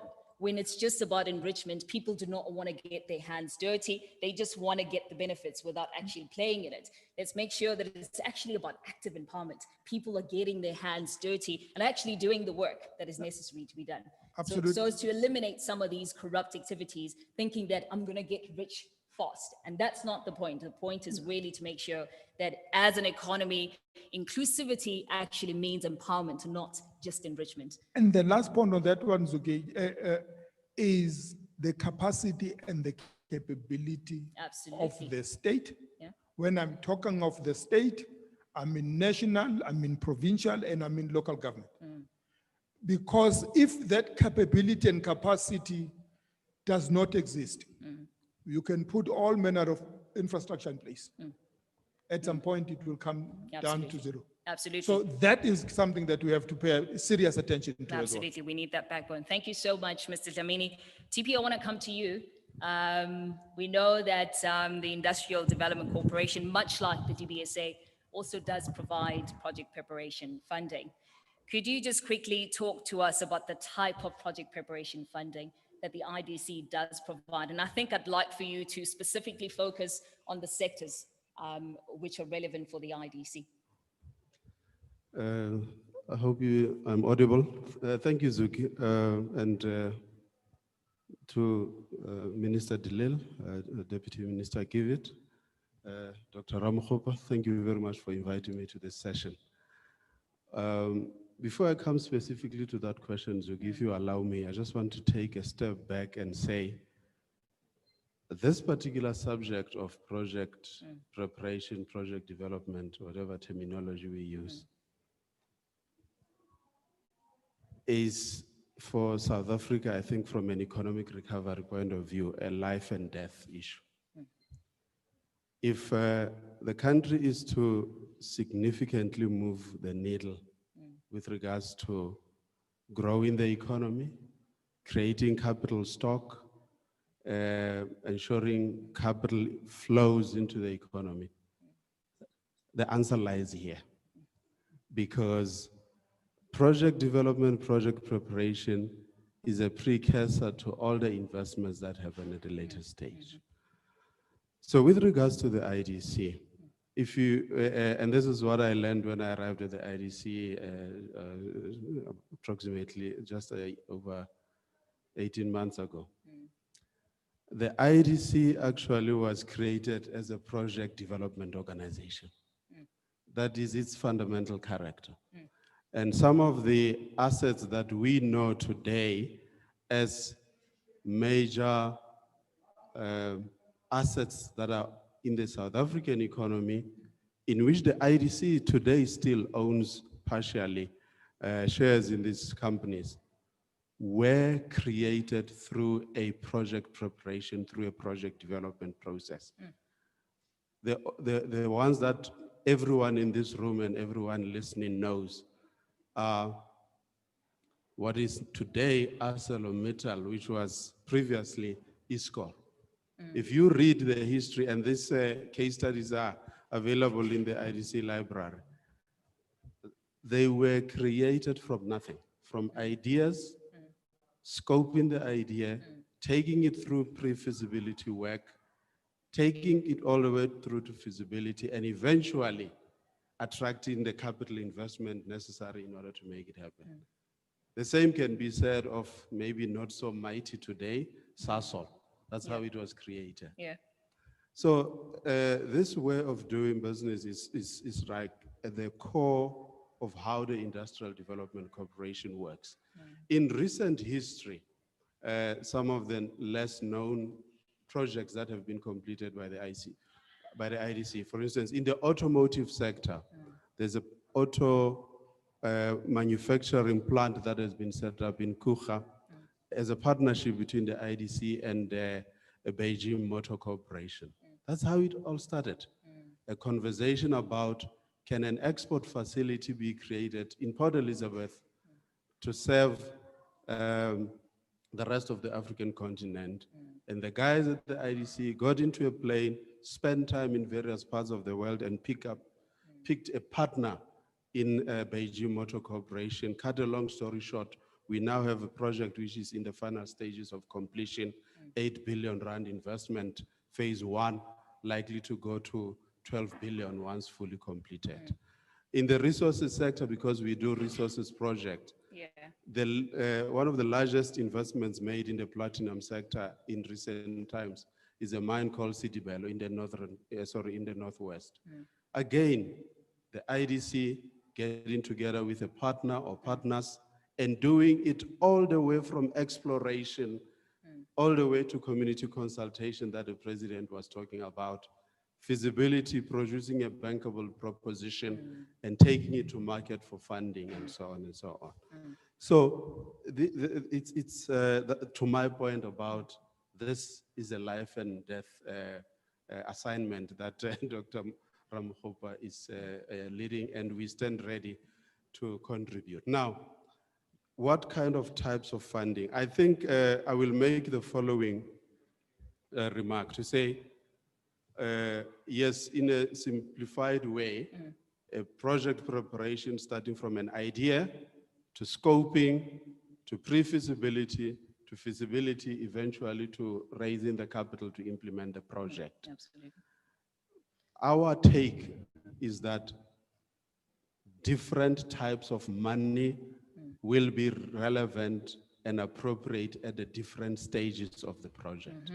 So what happens is that during the scoping phase, what we do a lot, we work together with governments, and money tends to take the form of grants. We also do provide risk capital at that stage, which we simply expense. So it's non-recoverable risk capital investment because we are in the idea scoping pre-feasibility phase of the When the project begins to progress towards pre-feasibility phase, we change the instrumentation. We probably buy 20%, 30% of the equity of the project. It is now a deliberate, still high risk equity investment at that point in time.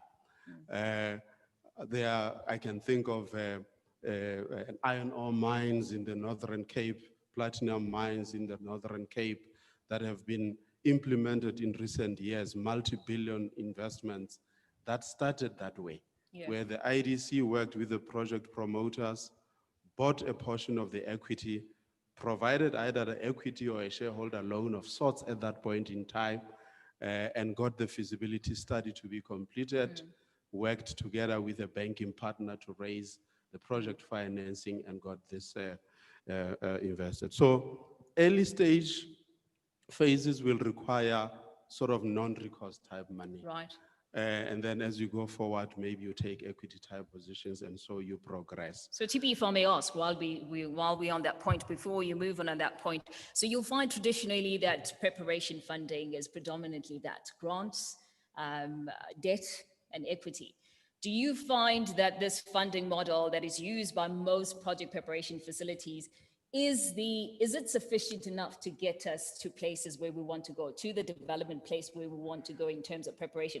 Or do you see other innovative ways in which we can adopt into the project preparation funding mechanism? I think the president was talking to it earlier on, that we need to find other innovative mechanisms in terms of funding.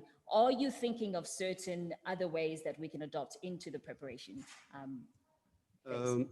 Look, what I think from experience we found sort of as a limiting factor is where the key sponsors of a project do not themselves have risk capital to share in the early stage development phase. No skin in the game at that point. Yeah, and so that makes the investment decision a little bit difficult, because you do want people to commit. Yes.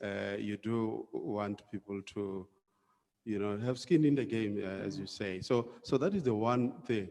But I think what we have seen increasingly, since I arrived there, we are doing a couple of things with the Department of Science and Technology in the area of energy storage, alternative energy type technologies. We're doing some interesting things with them in the area of agricultural chemicals. And so government money has to be appropriated. That is why Dr. Ramokgopa would suggest, and I heard you say it earlier on, that project preparation, I believe, has to be institutionalized across all tiers of the state. I mean, if you want to solve the municipal infrastructure problem, you can't do it without bringing to bear this methodology to the municipal sector. Correct. Yeah. Correct. TP, thanks. I do know that the IDC itself is also very much supporting the Fleet SAR space project, which is one of the projects that came through the SIDS process. What is the IDC's commitment in terms of preparation when it comes to that project? And also please take us through, I think this is one of the projects that will be discussed in detail at one of the later sessions, digital session, but I'd like you to indulge us in providing us with the amount of development capital that the IDC is deploying into this particular project and why this project. Yeah, it's an interesting one, that, and let's start there. Why this project? We know that in recent years, South Africa has invested a lot in drone technologies. So I know, for instance, currently there is a mining company that we are invested in that uses drone to count or to estimate stock piles, be it coal or manganese or iron ore and so on. So you don't need someone to take and walk around. Yes. They fly Manual drones process, and yes. so on. So that is the idea behind this. And that is that this particular Fleet ZAR project is about developing and dispatching a fleet of low orbit satellites, which are aimed at extracting Earth surface data. So they fly, so to speak, and they extract data at in various parts of the Earth surface. And so if you come to think about it, it has potential applications across several sectors. The obvious one is agriculture. I mean, surveying land and so on. Absolutely. We are thinking about possible applications in the maritime space, along ocean lines and so on and so on. And I think it also has potential applications in infrastructure, probably monitoring the quality standards of roads or tracking rail systems and taking visuals and data around rail systems to establish the quality of. So that is that. It's a project to build and to commission these satellites that will be orbiting very close to Earth for purposes of extracting land surface data, which can then be processed in a processing center, analyzed and be used in various applications, as I've indicated. The pre-feasibility phase is not a lot of money. It's about 5 million. We have provided half of that. We are confident this project is going to graduate into the feasibility phase, where the required funding will be in the order of around 25 million rand. And indeed, we will provide a significant portion of that. Potentially, once it is into, we're estimating in the order of 3.5 to 4 billion rand as a project capital requirement in the long term. So for significantly small amount of money, unlocking very substantial capital investment. Sounds so fascinating. I mean, I think this is exactly what one would call exponential advancement. You know, the things that are being done with these drones, and this is fascinating stuff to hear. TP, perhaps maybe just lastly, if I understand value change where developers can come and approach IDC for funding, IDC begins at the concept stage. Because what we do, and why I ask this question is that what we do find some project preparation facilities leave the concept stage because obviously that's the higher risk stage and it's only at a particular stage perhaps feasible. If I understood you well, with the IDC, the concept stage is very much a stage where a developer can approach IDC and seek for preparation funding. Is that correct? That's correct, because if we don't talk to developers, entrepreneurs, and so on at the idea stage, we run the risk of losing potentially good propositions. That is why, yes, the IDC cannot be the only bearer of risk at that point in time. That is why, if it is an interesting scientific type project, we would want to work with the Department of Science and Technology. The Ministry of Public Works and Infrastructure for arranging, together with ISA, Dr. Ramakgopa, for inviting us here as well. Just maybe to backtrack a bit before we get to where we are in terms of the infrastructure fund, just to explain the ecosystem that Dr. Ramakgopa went at length to describe, you know, what the roles of ISA is. You know, I don't need to go back there. That, you know, they are the owners, they determine the national infrastructure plan, they prioritize projects, and they do unblocking, you know, regulatory, reform-wise, and just also the bureaucracy that you find in government. So that's essentially the role of ISA. The second party to the equation is National Treasury, who are also the signatory to the MOA that makes the infrastructure fund. You know, National Treasury, you know, scales around, you know, financial planning, but more importantly, the budgeting process. You know, they initially spoke of 10 billion in the next 3 years. I understand it's now 18, coming from the MTBS, but significantly 100 billion over the cycle, I mean, over the 10 years, which needs to be then leveraged into 1 trillion over the 10-year period. And DBSA comes in as the third party, mandated to manage the fund. That's where we are here. And we signed the MOA in August on the 17th. And quickly, our internal processes ensued. The head was appointed on the 1st of October.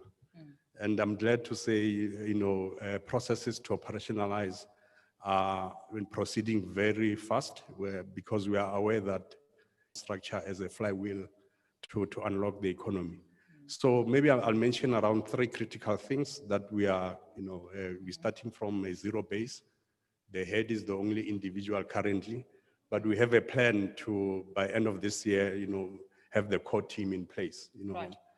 Parties around here might have seen adverts, over the past few weeks, as recent as this past week as well, and interviews will be held.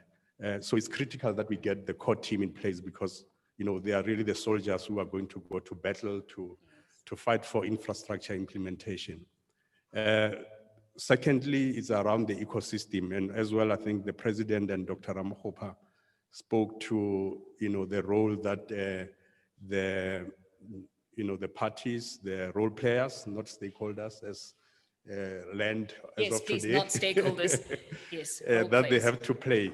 So within the infrastructure fund ecosystem, we have what we call the Strategic Advisory Committee, Yes. really to promote, objectives of transparency and also bringing in an opportunity for parties to make inputs because we don't claim as DBSA to have, all the wisdom. So as a result, we have this committee that will consist of both, also looking at capacitating that advisory committee.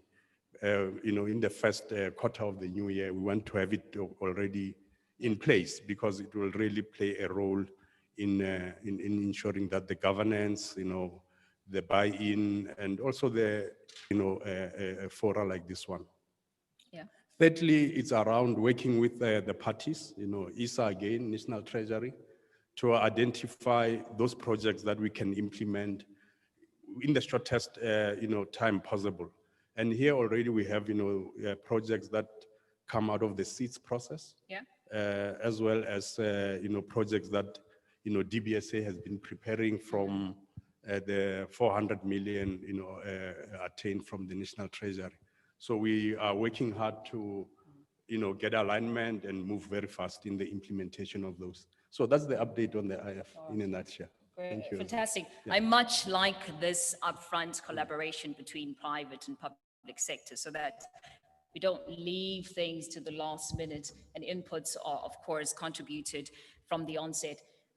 Since this is a project preparation roundtable discussion, tell me, Mohale, what is the interface between infrastructure fund and project preparation? How do you work together with project preparation? I mean, in my view, and I think it's a fact, without project preparation, there won't be an infrastructure fund which is successful. Yeah. Project preparation is a feeder and a necessary one for that matter to ensure that we have all these projects. Like I mentioned, the 400 million from Treasury, Yeah. which was a very, great of Treasury to think of, seeding, this fund in order for DBSA to start preparing projects and programs, even before the IF was, finalized as let's start preparing projects ahead, because we knew that downstream we're gonna need, this pipeline ready. But again, as mentioned, and by the president in particular, that the 400 is important, but it's not, enough. You need the ecosystem to generate enough pipeline, and ISA is critical in that regard. And I'm happy that ISA is being capacitated to really fulfill that role. And the IF's roles, maybe I might add, it's more around once we receive the pipeline, we structure the projects to ensure that there's participation from private sector in a transparent manner, value for money for the state, and procure. And also beyond procurement, we also would do, monitoring, ensure that maintenance is done within, the ecosystem, And the objective is really to say government, as mentioned, is hamstrung on the fiscal side. You know, ensure that you then crowd in private sector from both a construction and a financing point of view. So the role of project prep can be overemphasized in ensuring that the infrastructure fund is successful. Absolutely. And as infrastructure fund will work closely with various entities that are focused on project preparation. But also you asked about innovative instruments to say, how do you scale up project preparation? And one way is to adopt the programmatic approach and involve private sector in the preparation phases rather than the government assuming that role alone. Like in the IPP program, you design a program and you outsource or you farm out that responsibility of project prep to private sector who would do it much faster, more affordable, because it's on a competitive basis. It does affect their bidding, capabilities to the extent that they don't do it, efficiently. So those would be some of the innovative ways. But yeah, project prep, like everyone has said, is quite critical. Absolutely. Yeah, thanks. So, Mohale, this might be a very ambitious question, given that it's only in August when the MOA between DBSA, National Treasury, and Infrastructure South Africa was signed. But I'll go ahead and ask the ambitious question anyway, because we all understand the importance of the infrastructure fund, as part of the revitalization of the economy. Is there a tangible pipeline for infrastructure fund already? Yes, there is a tangible pipeline. Like we spoke to the SHIP program. Yeah. DBSA has done a few projects up to 7, testing how they work. And the idea is that we want to then roll it out on a programmatic base program that we have been working. And I mean, everyone maybe except if you know that I had been on the other side. So these are projects that one has been working on before the current role. So there's the SHIP program, the Student Housing Infrastructure Program, which is quite big. The Minister of Finance mentioned it last week, 96 billion. Yeah, so that's what we want to do in the next few months. Really scale up. It's a tangible one. The SA Connect was mentioned as well. We receiving the feasibility study in December. Again, early next year we'll begin to structure it in the IF system to see how we can roll it out. Obviously, in consultation with ISA and National Treasury, especially around the budget flows. But more importantly as well, from the SEES process, there are those projects, especially mega ones. I mean, earlier I spoke about programs, but there are mega projects like the Olifant system, that is being implemented by TCTA. There's a potential to play a role there, and other mega projects that we can talk to the blended finance mechanism, which the IF is really about. All right. Yeah, thank you. Fantastic. Thanks, Mohale. I think you also touched on something you said earlier on, drawing in private sector into the preparation space. I know traditionally the private sector, yes, does play in the preparation space, but not as much as the public sector. Mr. Dlamini, what's your take on that? Are you seeing that the private sector is coming through to play in this space a little bit more than it has traditionally done so before? Actually, it's quite exciting to see that the private sector is so willing to come in, because when you come to think of it, there is no amount, actually, I don't think we have sufficient or adequate capital as the DFIs and government to make this happen. Yes. The vast amount of it actually will definitely depend on the participation of the private sector. The catalyzation and crowding in of the private sector is absolutely critical. And South Africa has trillions and trillions of capital. I think Mkhize will be able to attest to this, that they want to deploy to viable projects because they want better returns. At this point in time, when the economy is not performing, they are really frustrated that they don't have the right so-called home for their capital. So the potential is there and the willingness is there. This is why we need to really do the best we can to put them out there and challenge the private sector to come in. But you will see, as we saw in the renewable IPP, they literally fell over each other to get involved. So I think this is what can potentially lead to if we really structure these projects in such a way that the economics become attractive to the private sector. Absolutely. Catalyzation is indeed working. Thank you, Mr. Dlamini. Just Mohali, just one last thing on you. I know the infrastructure fund is predominantly going to use a blended finance approach when it comes to the financing of these projects. Can you tell us why blended finance? Why is it that blended finance is important to take these projects ahead as you would want them to? It's important because traditionally where you would have had private sector taking more interest in would be projects that are purely commercial, you know, where less of state contribution is required. But now knowing that, you know, the state is hamstrung, as I mentioned earlier, you know, it's constrained.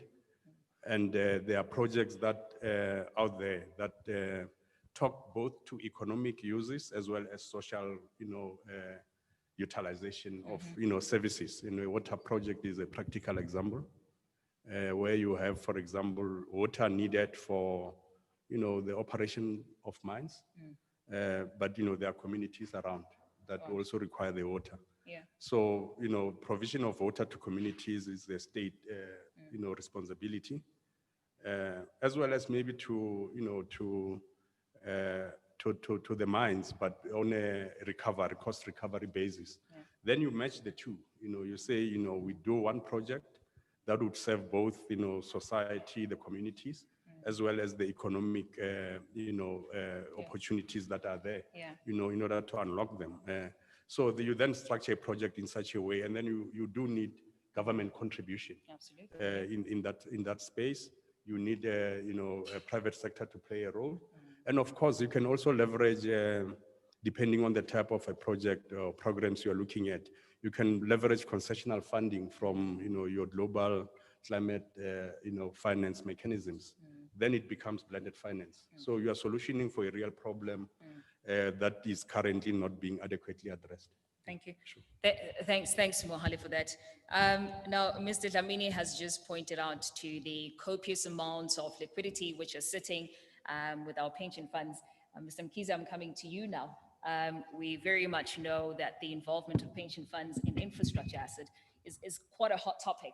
And, you know, and given the type of investment horizon that pension funds and other perhaps institutional investors alike may have, which is a very long investment horizon, one understands that in order, they probably best suited to match with long dated assets too, and long dates to match that liability with long dated assets. Could you perhaps take us through some of the critical components that would draw in pension funds, as it were, into the infrastructure asset class? Thank you, Zogiswa, and thanks for the invitation from the Department of Public Works and Infrastructure, as well as the Infrastructure South Africa.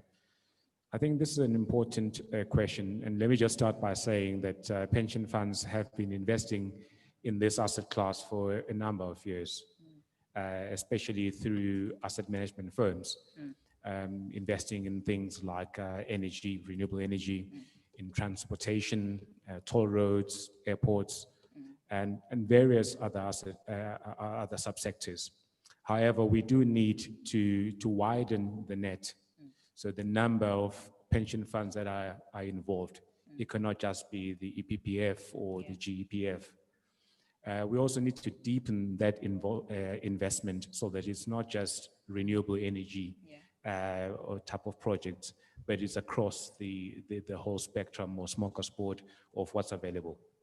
And I think in this scenario we're in, of wanting to have economic recovery, it's important for pension fund to be playing a role. Indeed, we're long-term investors, and we cannot stay by the sidelines or on the sidelines and not invest in this asset class because it is required for the economic recovery. But what we're looking for is visibility and predictability of cash flows, long-dated, inflation-linked cash flows. It's an asset class, so we're going to treat it like we treat other asset classes. We're looking for returns, but we don't start with the returns. We'll start with the risk management. People have been told of asset allocation. Actually, the new trend now is that of risk and asset allocation. So you start with the risk and say, what is the risk management? Do we have sound risk management? What returns are we going to get? Do we have impact investing and ESG factors taken into account? Is there tax certainty and other regulatory certainty?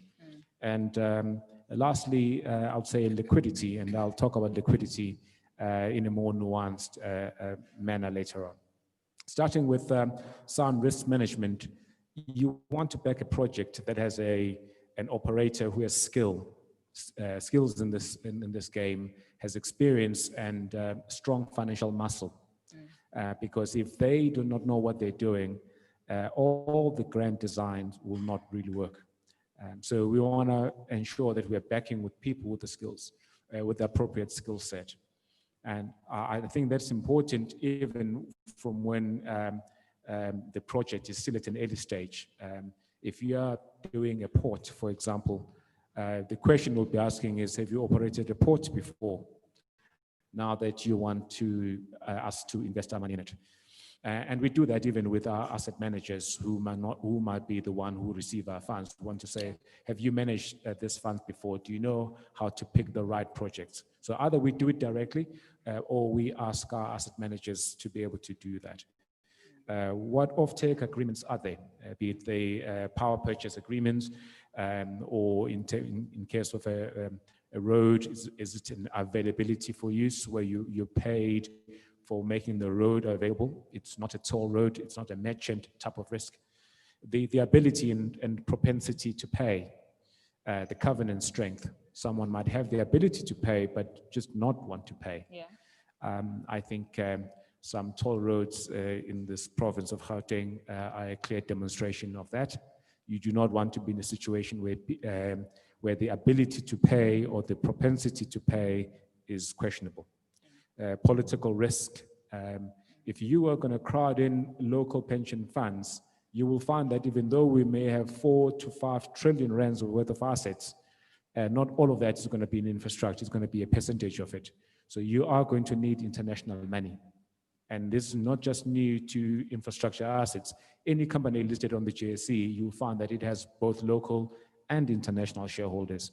So in this space, you're going to need that. So if you're going to crowd in international pension funds, and I'll talk about that later on, you also need to take political, let's call it political commitment. Let's not put it in negative terms. Is a commitment. When there's a new president, are we going to have new objectives? When there's a new faction, are we going to have new priorities? All of those things the investment committee have to ask because they're going to be with that asset for a very, very long time. Absolutely, yeah. When the banks who did the project have cashed out, where the sponsors or the the consultants who were doing the projects have long cashed out. So you want to make sure that you won't be caught exposed to that risk. If I may ask just on that part, and I think it's a very interesting one given that, and it's very important, of course, the political commitment, as you put it. So if I may ask, for instance, if you have, given that these projects are very much long dated, we're talking, a number of years, 20 years, and so forth. And as you have the changes in administration, how is it that we can ensure that you are almost upfront, certain of that political commitment? How is it that that can be done? In what ways do you look at to ensure that? Yes. Yeah. It's difficult. It's a complex issue, but I think fundamentally you want to start with things that have a sound business case, not a white elephant, not something that's an enrichment scheme for someone or some people. So something that is a sound business case. Does the community need this? Does the public need this? We talk about water, we really do need water. We certainly do not want to have any water load shedding or water shedding, because that would be really a watershed moment, excuse the pun. But you want something that is really needed, and that is a sound business case, because that will take care of itself. You don't want that to be the only thing, though. You want the belts and braces. Are there any political risk cover that one can get? Is there an involvement of many role players, Mr. Kivit, many role players, so that if one party decides to change the rule book, it won't just be affecting one stakeholder, it's going to be affecting many people. Yes. You won't just say, well, it's only going to be the international players who are going to get involved. You're going to be hitting your own pension fund, and pension funds have millions and millions of pensioners, so they will definitely fight you. So put all of those things in place to ensure that the political commitment will be there across the board. But I do believe that existing legislation and pronouncements by the governing party and government needs to be aligned with that, so that people would be comfortable with putting their money. Maybe just to try and rush along, although these things are important, returns and valuations. Warren Buffett says it is better to pay a fair price for a wonderful company than to pay a wonderful price for a fair company. So we want to make sure that the valuations make sense. When it's all said and done, we will be able to compare these investments with what we can get if we just went straight to the bond market and bought inflation-linked bonds. And we can read off the curve, 4.8% real. So why will I be taking 2% real? That is also uncertain and has many other things. After all, I do have liabilities that I need to fund. And those liabilities are not just accounting, gimmickry. They are promises to pensioners to pay those pensions and to have those pensions increase with inflation. So we would want to make sure that the returns are there. And both debt and equity, and you will be able to compare depending on the amount of risk that you're taking. Impact and ESG is important. We want to build back better. Let's not still go and do those infrastructure that is going to contribute to the worsening environmental profile or environmental picture. Let's make sure that we are cleaning up our act. ESG has also the social factors, which means let's include women, let's include transformation, let's include local content. Let's not have renewable or solar panels that are still produced elsewhere, but not in South Africa, after doing this for round 1 up to round 4. Surely we should have a factory by now. That won't just create jobs during the construction phase, but even in the maintenance of that.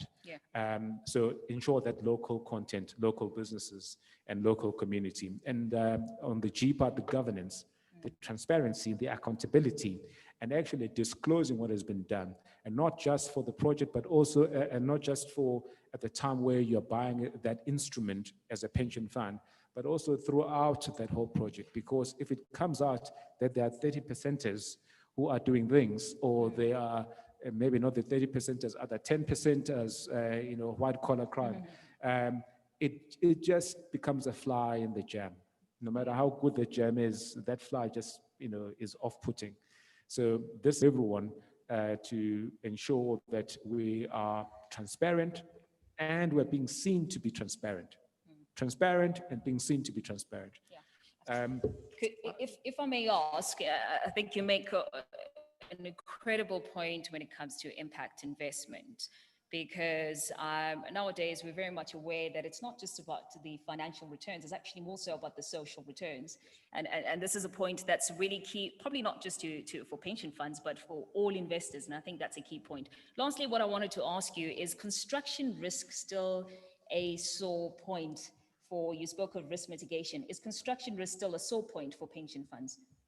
It still is, because it will vary though at different projects. If you're constructing a shopping mall over 2 years, it's been done before, it's probably easier to stomach, especially if it's a small portion of the portfolio that you're invested in. But to be doing a power station or to be doing something that's a lot more technical, you certainly want to know that there's capacity for project management, there won't be cost overruns and all those things. It is better handled by people who know it better. It would be the likes of the ITC, the DBSA, the banks. But I think what is good is that if you know that the pension funds are going to be interested in the product, let's call it a yield co, these yield companies, where it's been de-risked. It actually is enabling banks to put in a lot of money knowing that they'll be able to sell down their stake when the project has become financially closed or when the cash flows start flowing. So even though we are still reticent to put money at the early stage, but we want to be involved and at an earlier stage so that we'll reduce the information asymmetry. And therefore we can commit earlier and know that actually if you deliver this according to this spec and this return, we are in it for that debt. And when you're setting up your debt and funding your project, ensure you've got the right split between inflation-linked debt and fixed-rate debt. So that when we say we're looking for also inflation-linked, if you're building a house or you want to build a house, you can spec out what you want and want a turnkey solution. And if it's produced according to your specs, you're good for the money. Absolutely. Thanks. Thank you very much, Mr. Mkhize. And I think just lastly on my side, I just wanted to draw the attention on the political risk cover that you were talking to. Data shows recently that we're actually starting to run a deficit when it comes to political risk cover, and this is an issue. So I do think these are some of the things that we're going to have to think about as to how do we manage that, because it is a necessity for institutional investors and other investors alike. But it's an important point that I think all stakeholders, role players need to think about from this point in time. I think we have run out of time for our local partners panel. I'd like to for all of your contributions, and of course, all of the contributions which are made by each of your institutions towards reviving our economy. So thank you. We're going to end this set now, and I will be asking in 5 minutes for my international partners to join me on stage, and we will continue with the second part of this particular discussion. Thank you very much.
Um, Can we, is Linda joining?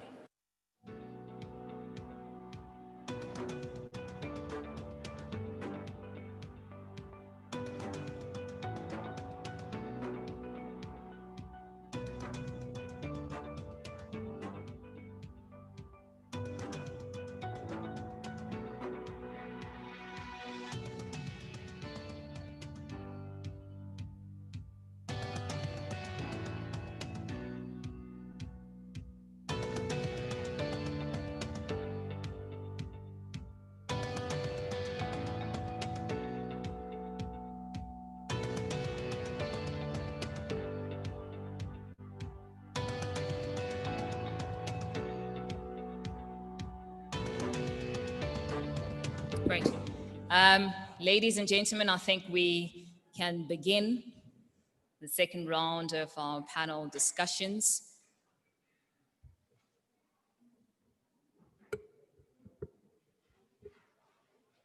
Thank you very much. If we could all be seated and begin the session.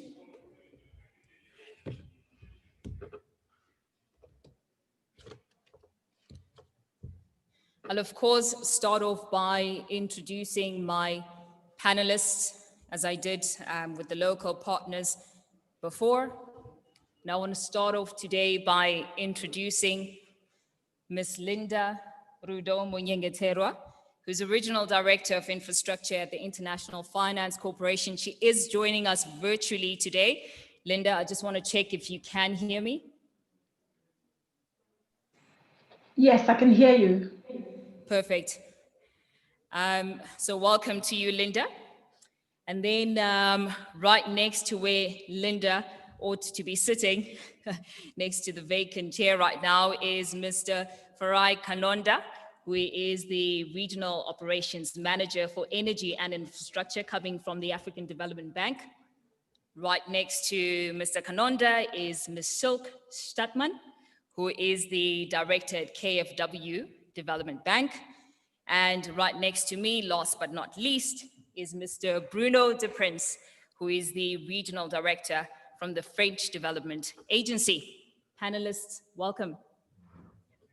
Thank you. Linda, I think let me start with you. And hopefully technology will be on our side the whole time. If you can hear me clearly, this is perfect. So I'll start with you. The IFC also has a number of project preparation funds and facilities, also that the World Bank Group, in fact, is hosting. Can you take us through some of the support coming from these funds and facilities for South African project owners and project developers, please? Thank you so much, and thanks for having me on this panel. I just want to say before I get started, just to say good morning, or is it almost good afternoon, to His Excellency the President, Honorable Minister De Ville, and also to Dr. Ramakope. I'm really, was listening throughout the whole proceedings this morning, and I'm really impressed by the capacity and the preparation that is going on this infrastructure initiative. In terms of what the World Bank Group actually has a number of initiatives and facilities. So we don't have preparation funds per se, but we do have facilities. So let me focus on what we are doing as IFC from a project preparation standpoint. The first thing that I wanted to mention was our upstream initiative. So it couldn't actually, in my view, have come at a better time. We recently launched what we call upstream. And effectively, that is a response to what's actually been discussed most of today, which is about project preparation and developing projects and helping projects bring them to a bankability phase.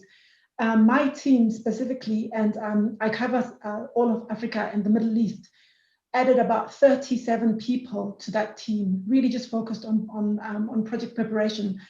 What we do under this umbrella is we get involved in projects early on, really at the very beginning. So, somebody comes to us with an idea even, or we have a conversation with the government, or whoever, role players as you like to call them. And really, it's, we put our money where our mouth is, and we are good for, in one of the arms, we are good for at least 50% of the project development costs is something that we would contribute from a monetary perspective. Obviously, we're also able to pull in various resources in terms of skills, in terms of potential sponsors, and really just, sort of the whole works. To give you a concrete example of what we've done in South Africa recently, we've teamed up with Transnet. So in 2019, we joined Transnet in their development of the Richards Bay LNG import terminal. And that's really is an exciting project because it comes at a time when South Africa is facing diminishing supplies from Pandetemane in Mozambique, and is looking to find new sources of LNG. So the Richards Bay project is really a fantastic example of that. And we are in that project as development partners together with Transnet. And our commitment to that project has been up to $2 million, which is, I guess, in today's world, about 35 million rand for just the development phase. Obviously, this, the work that we need to do, including feasibility studies and bringing it all the way up to bankability, then we will be able to take the project to market for investment. So this is really one of those exciting initiatives that we are doing in South Africa. And as part of that exercise, we actually realized that the Huga terminal that the government has been talking about also makes a lot of sense. So, there's room for both projects to be developed together. The Huga terminal obviously focusing on the power demand, and the Richards Bay project focusing on industrial demand.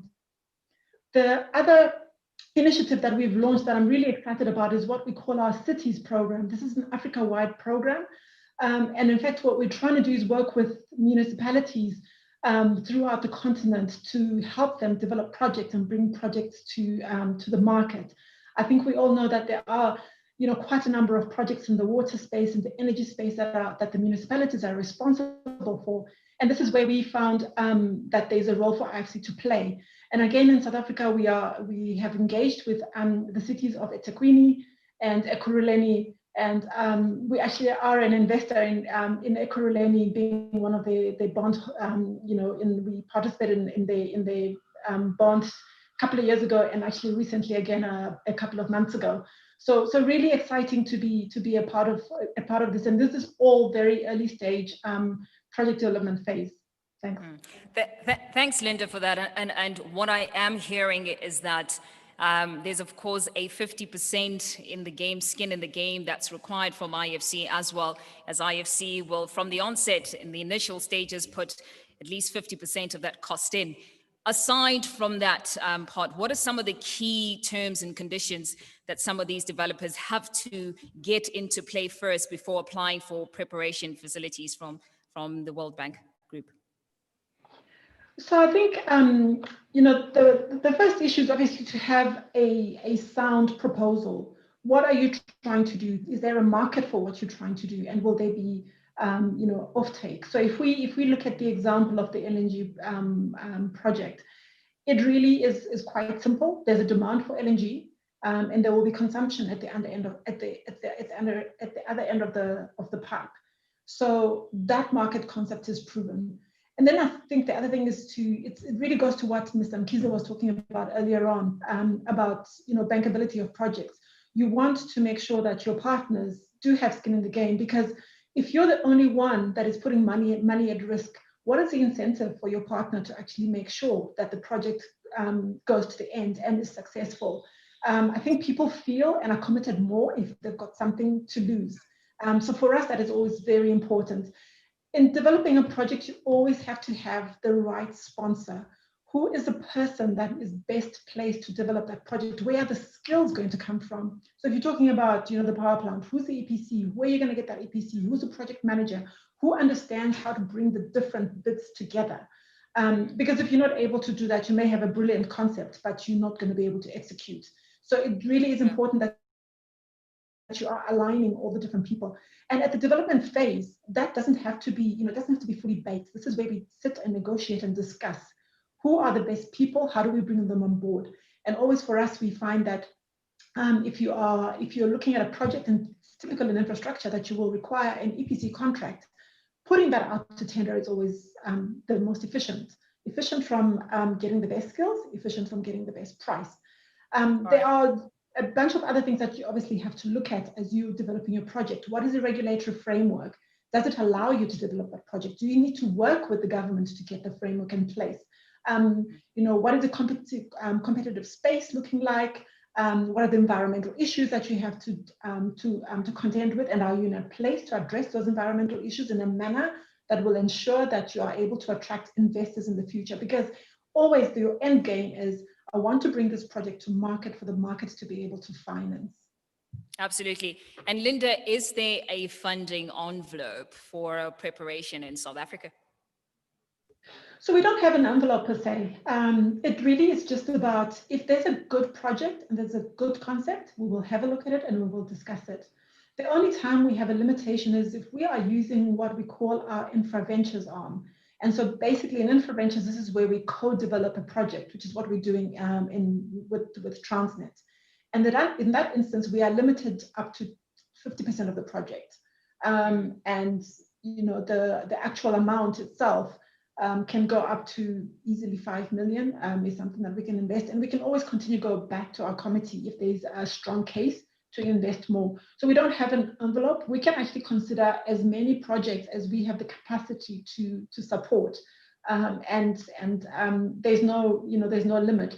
When we're using our general upstream intervention, as I mentioned, this is either under the city's umbrella or under upstream. It really is about projects. We can go multi-billion projects, or we can go hundreds of millions of dollars of projects. It doesn't really matter. At the end of the day, we are leveraging the IFC balance sheet, which is why we have the scope to not be limited by envelopes. Absolutely. Thanks, Linda. Mr. Kandonda, I want to come to you. And just before you answer my question, I think I'll just ask you to tell us a little bit about AFDB. Take a few seconds to tell us about AFDB and what it does in the preparation space. And while you do that, perhaps you could also reflect for me some of the lessons learned. We know that AFDB drives a lot of these inter-regional infrastructure projects. What are some of the lessons that we can learn from those inter-regional infrastructure projects when it comes specifically to bankability? And how do we take those lessons and apply them here in South Africa? Thank you, and good morning. I think it's almost good afternoon now. Good afternoon to everyone. So the African Development Bank is a Pan-African development financial institution. We are owned by 81 member countries, of which South Africa is one of them. And in terms of our objective, it's really to spur economic growth and social progress with a view to contributing to poverty reduction. And we essentially do this through two ways largely, which is the mobilization and allocating of resources into our member countries. And recently we got a 125% increase in our capital approved by the board, and also a 32% increase in the replenishment for the African Development Fund. So that will really help us as we go forward in terms of supporting our operations. We also provide policy advice and support that in terms of supporting the development efforts, so it's policy advice and technical assistance to our member countries. Our operations are currently guided by our 10-year strategy, and the strategy focuses again on improving the growth for our member countries, and we do that through ensuring that that growth is inclusive. I think there's been a lot of discussion this morning about how inclusive growth should be, and we also try and do that with transition towards green growth. It is also important just to say that we have identified about 5 areas through which we can drive this growth, and it's also commonly known as the high fives, and this is really a focus around energy, around agro-industry, around industrialization, integration, and improving the quality of lives of the people of Africa. Allow me just to briefly touch on some of the project preparation facilities that we currently have. So we assisted, and we are part of the establishment of Africa 50, which is project preparation and financing, project preparation and financing facility or institution. To date, the institution has managed to raise $860 million and has also will be embarking on the raising of another 1 billion to support its operations. Right.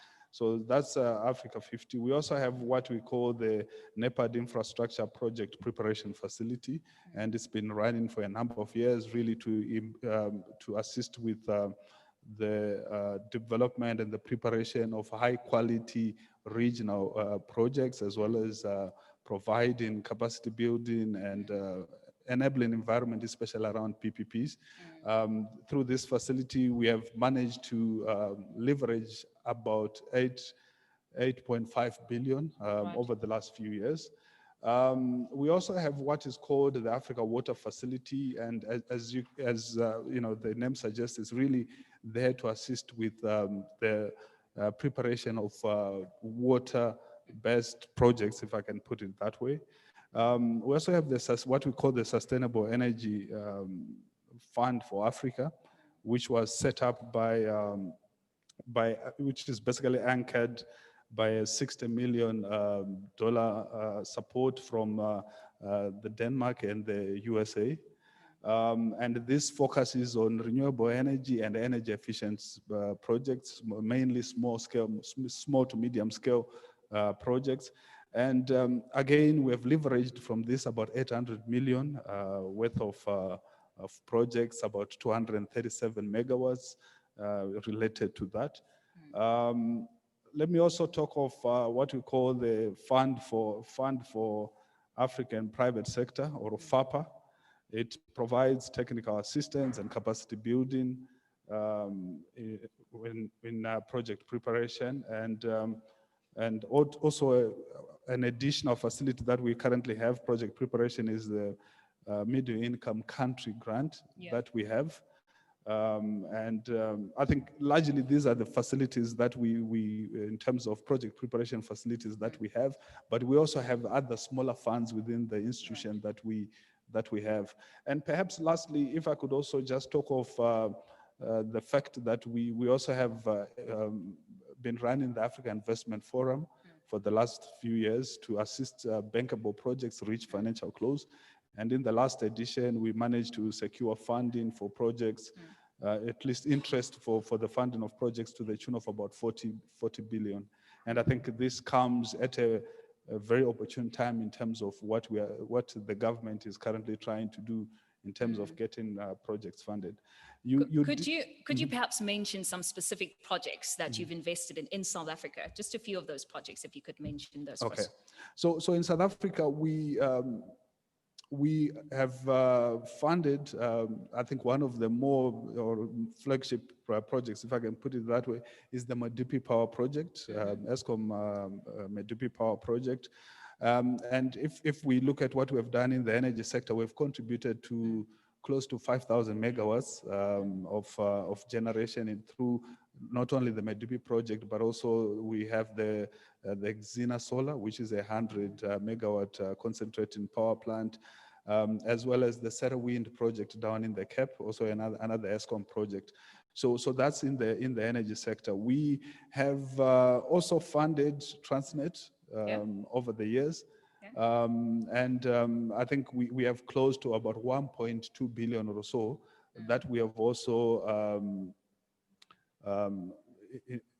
offered as, or rather provided as lines of credit to quite a number of the local financial institutions for on lending to other projects. So we also have that level of indirect support that we do provide to projects through lines of credit. All right. Yes. And is there, same question I was asking the IFC, is there an envelope that you have for investment in South Africa when it comes to preparation, or does it all just depend on the number of projects that are there to be prepared and can in fact be prepared?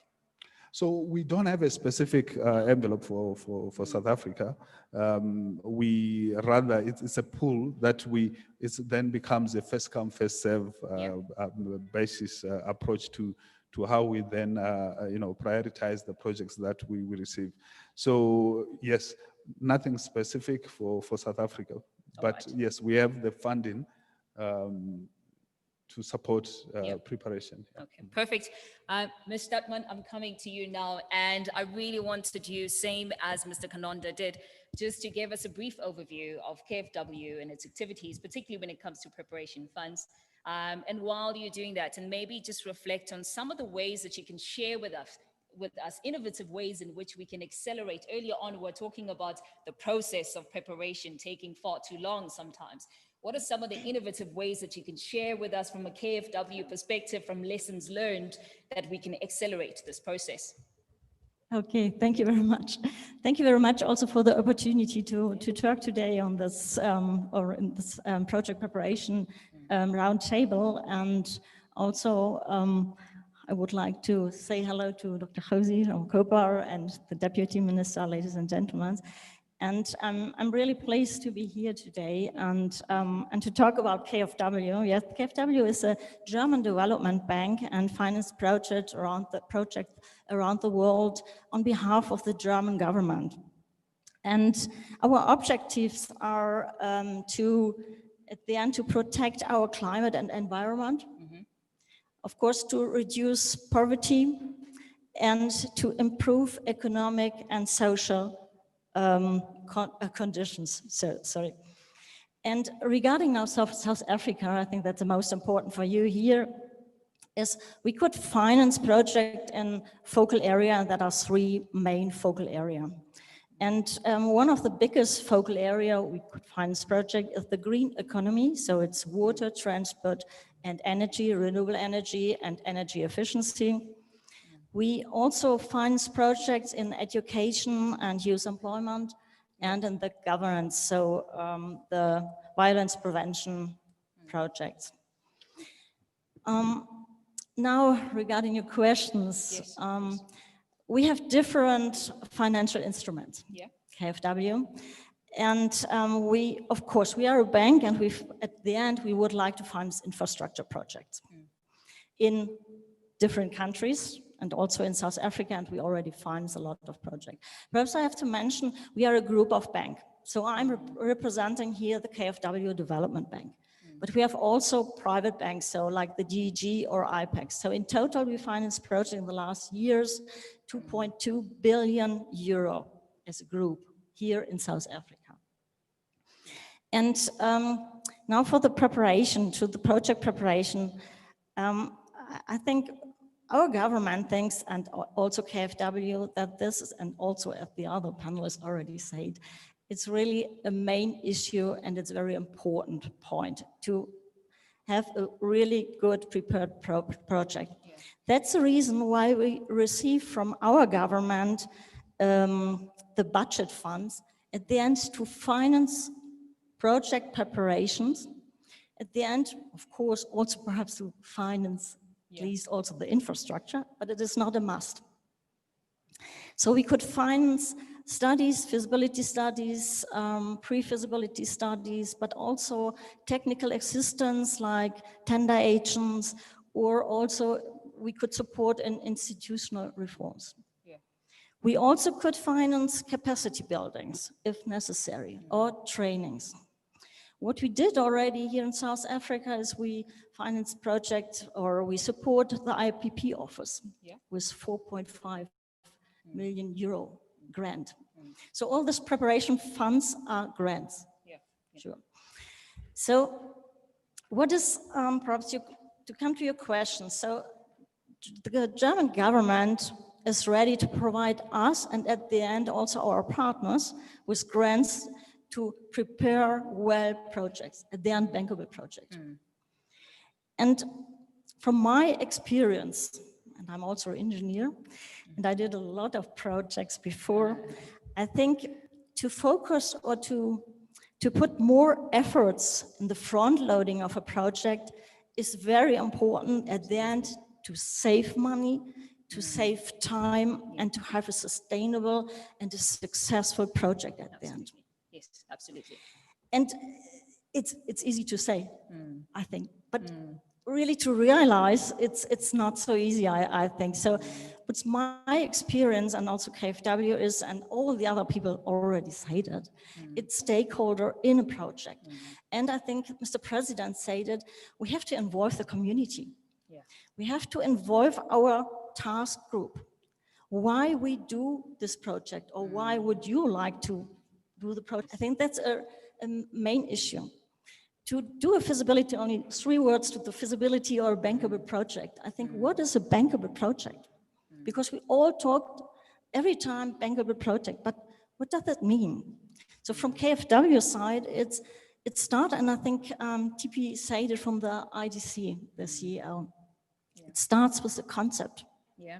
In this concept, you have to do a risk assessment. You have also to see what are the impacts for environmental, social impacts. Absolutely. Because ESG. why do some projects struggle or fail at the end? Because at the end, that's a main issue, not here in South Africa, it's really around all the world, to implement all stakeholders. I really like that point that you make, Silke, because even earlier on, one of the speakers from the local partners panel was talking to exactly this, and this was the Chief Investment Officer from the Eskom Pension and Provident Fund. He was talking to, we have to solve for that information asymmetry earlier on so that we don't run into these troubles later on. And that's a really key point. Just lastly, Silke, if you can tell me from your side, I know KfW is a strategic partner to infrastructure. What type of projects would KfW be interested in investing in South Africa? Yes, earmarked, I don't know, but we are interested in the preparation phase also, via a grant from our government, to have at the end a bankable project. Yeah. Absolutely. So the social overheads, and I think these sectors are known as the social overheads because they do have such a high forward linkage to society. And these are the sectors that you're also concentrating on. Thank you, Silke. Bruno, I want to come to you. And as I did with the other panelists, if just briefly take us through the works of the French Development Agency. And while you do that, I'll ask you the same question that I was posing to the other panelists. Please provide us with some lessons learned from all the activities as the French Development Agency when it comes to driving projects to bankability. Thank you, Zukizwa. Good afternoon. I am the last speaker, so I have to be quick. Honorable Deputy Minister, Dr. Ramaropa, thank you for the invitation. AFD Group, in brief, it has started the story in London 1941, one of the oldest public development institution in the world.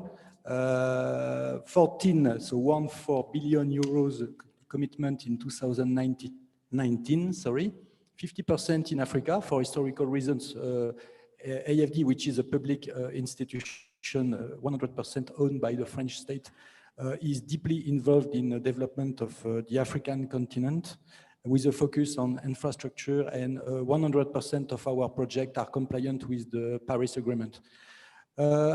Personally, I have lived 25 years in Africa, and I'm happy to continue to live in Africa, in your country. 10 different countries, French-speaking, English-speaking, and I can compare, and what I can tell you is that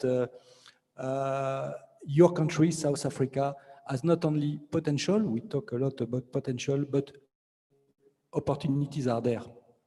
And you have also the diversified economy. It's not obvious in Africa to see that. You have also expertise nationally. We often talk about the lack of expertise in the public sector. I can mention good examples of high-level expertise in public sector. We are working with SANBI in biodiversity, with SANParks, and with the idea to develop, to export the knowledge of your public institutions outside of South Africa. Those are good examples which can give you the spirit and the positive momentum. Yes, there are difficulties in your country, but it is the same everywhere.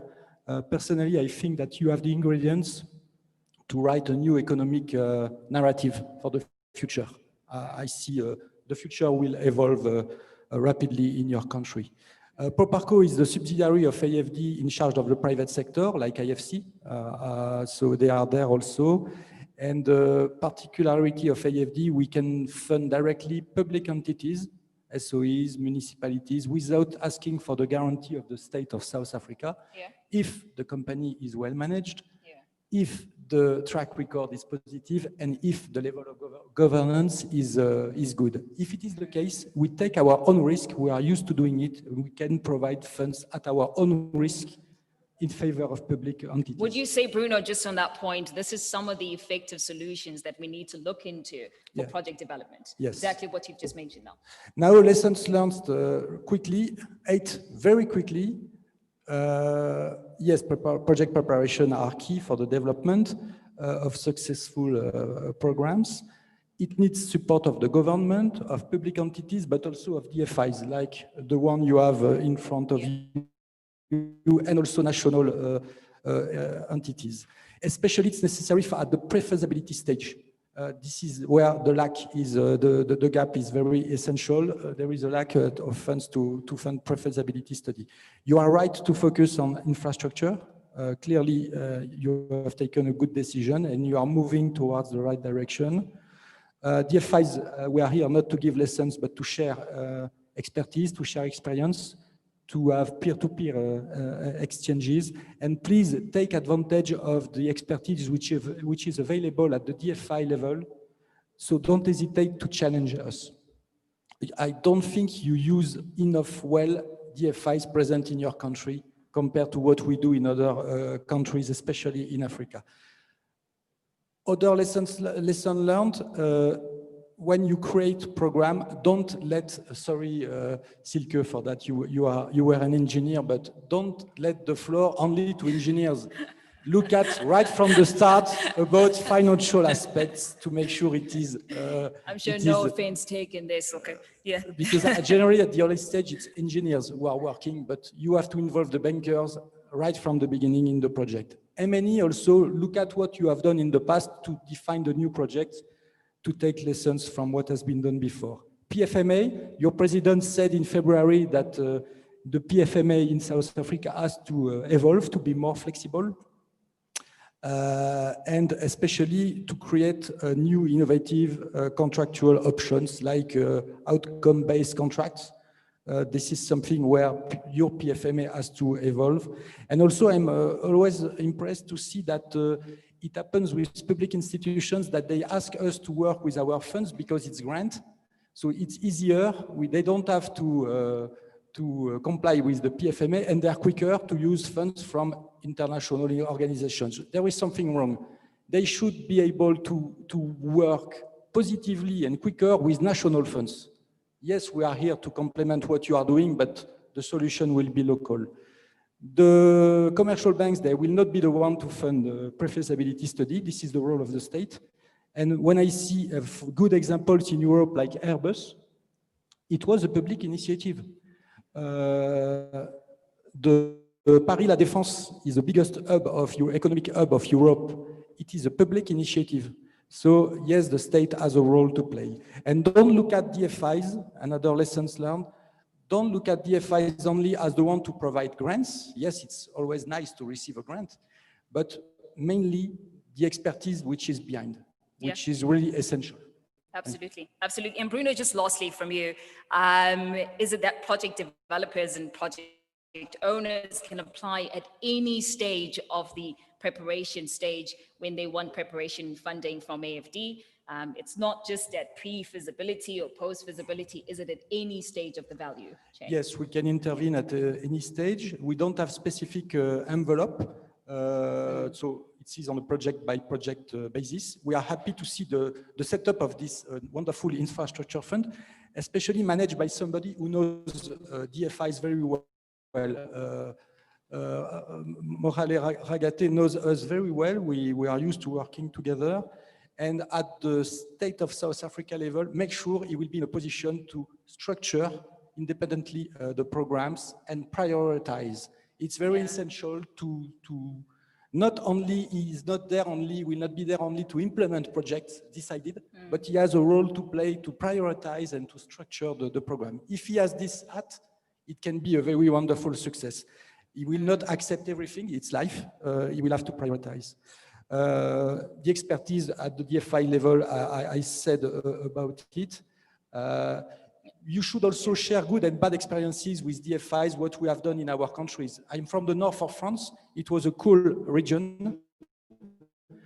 It has had to diversify and what we have done good things, but we have done bad things. And please, I would be happy to share the experience. I think you did it with Germany and with Great Britain. Yeah. In France, in my region, I know people who can share their experience, how to diversify the north of France when we have had to stop cool activities. Yeah. But I'm happy to say that I see you have already decided you don't want to separate public and private. We have to work all together. Yes. And also you don't want to work alone. And because of your history, maybe you can have the reflex of trying to do things by yourself. And I see a nice evolution. You don't want anymore to do things alone. The solution will be local, but you can take expertise and good positive things coming from enhancement, off-take guarantee, creation of SPV to fund, for example, secondary municipalities. This is what we do with the SECO funds from Switzerland. And also promote the development of the green funding activity. We are putting in place with DBSA a green bond. That's all for this part. Thank you. Thank you so much, Bruno. I think what I really take from there is there's no longer the option to segregate between public and private. That option is no longer there. We don't have that latitude at all. So I think it's a really good point that you make. Ladies and gentlemen, we have come to the end of this particular session. I know the time goes by so fast when you're having fun. We did want to explore more questions, but I will implore that if you do have questions for any of the panelists, you may, of course, engage with them outside of this particular discussion. I want to take a moment and just reflect on some of the things that have come out of these discussions and things that we can take home to reflect on as well. Firstly, let me start by thanking my panelists. It's good to see there's a level of most of the things that were said by the local partners panel are exactly the things that you as the international partners panel are saying. So thank you very much for your contributions to the discussion. And of course, thank you very much towards reviving our economy too. Ladies and gentlemen, as we toil with the albatross that is COVID-19 and its intractable impact on our economy, it's very important that we recognize the agency of infrastructure and its high forward linkages to society. As the minister was saying earlier on, that we need to look at things that are addressing the social and spatial injustices. And this is exactly where we start with infrastructure. And of course, infrastructure is the engine, if not the wheels, of economic activity. And I think all of this has really come out from these discussions. And so let's go forth while we reflect on these things and also put action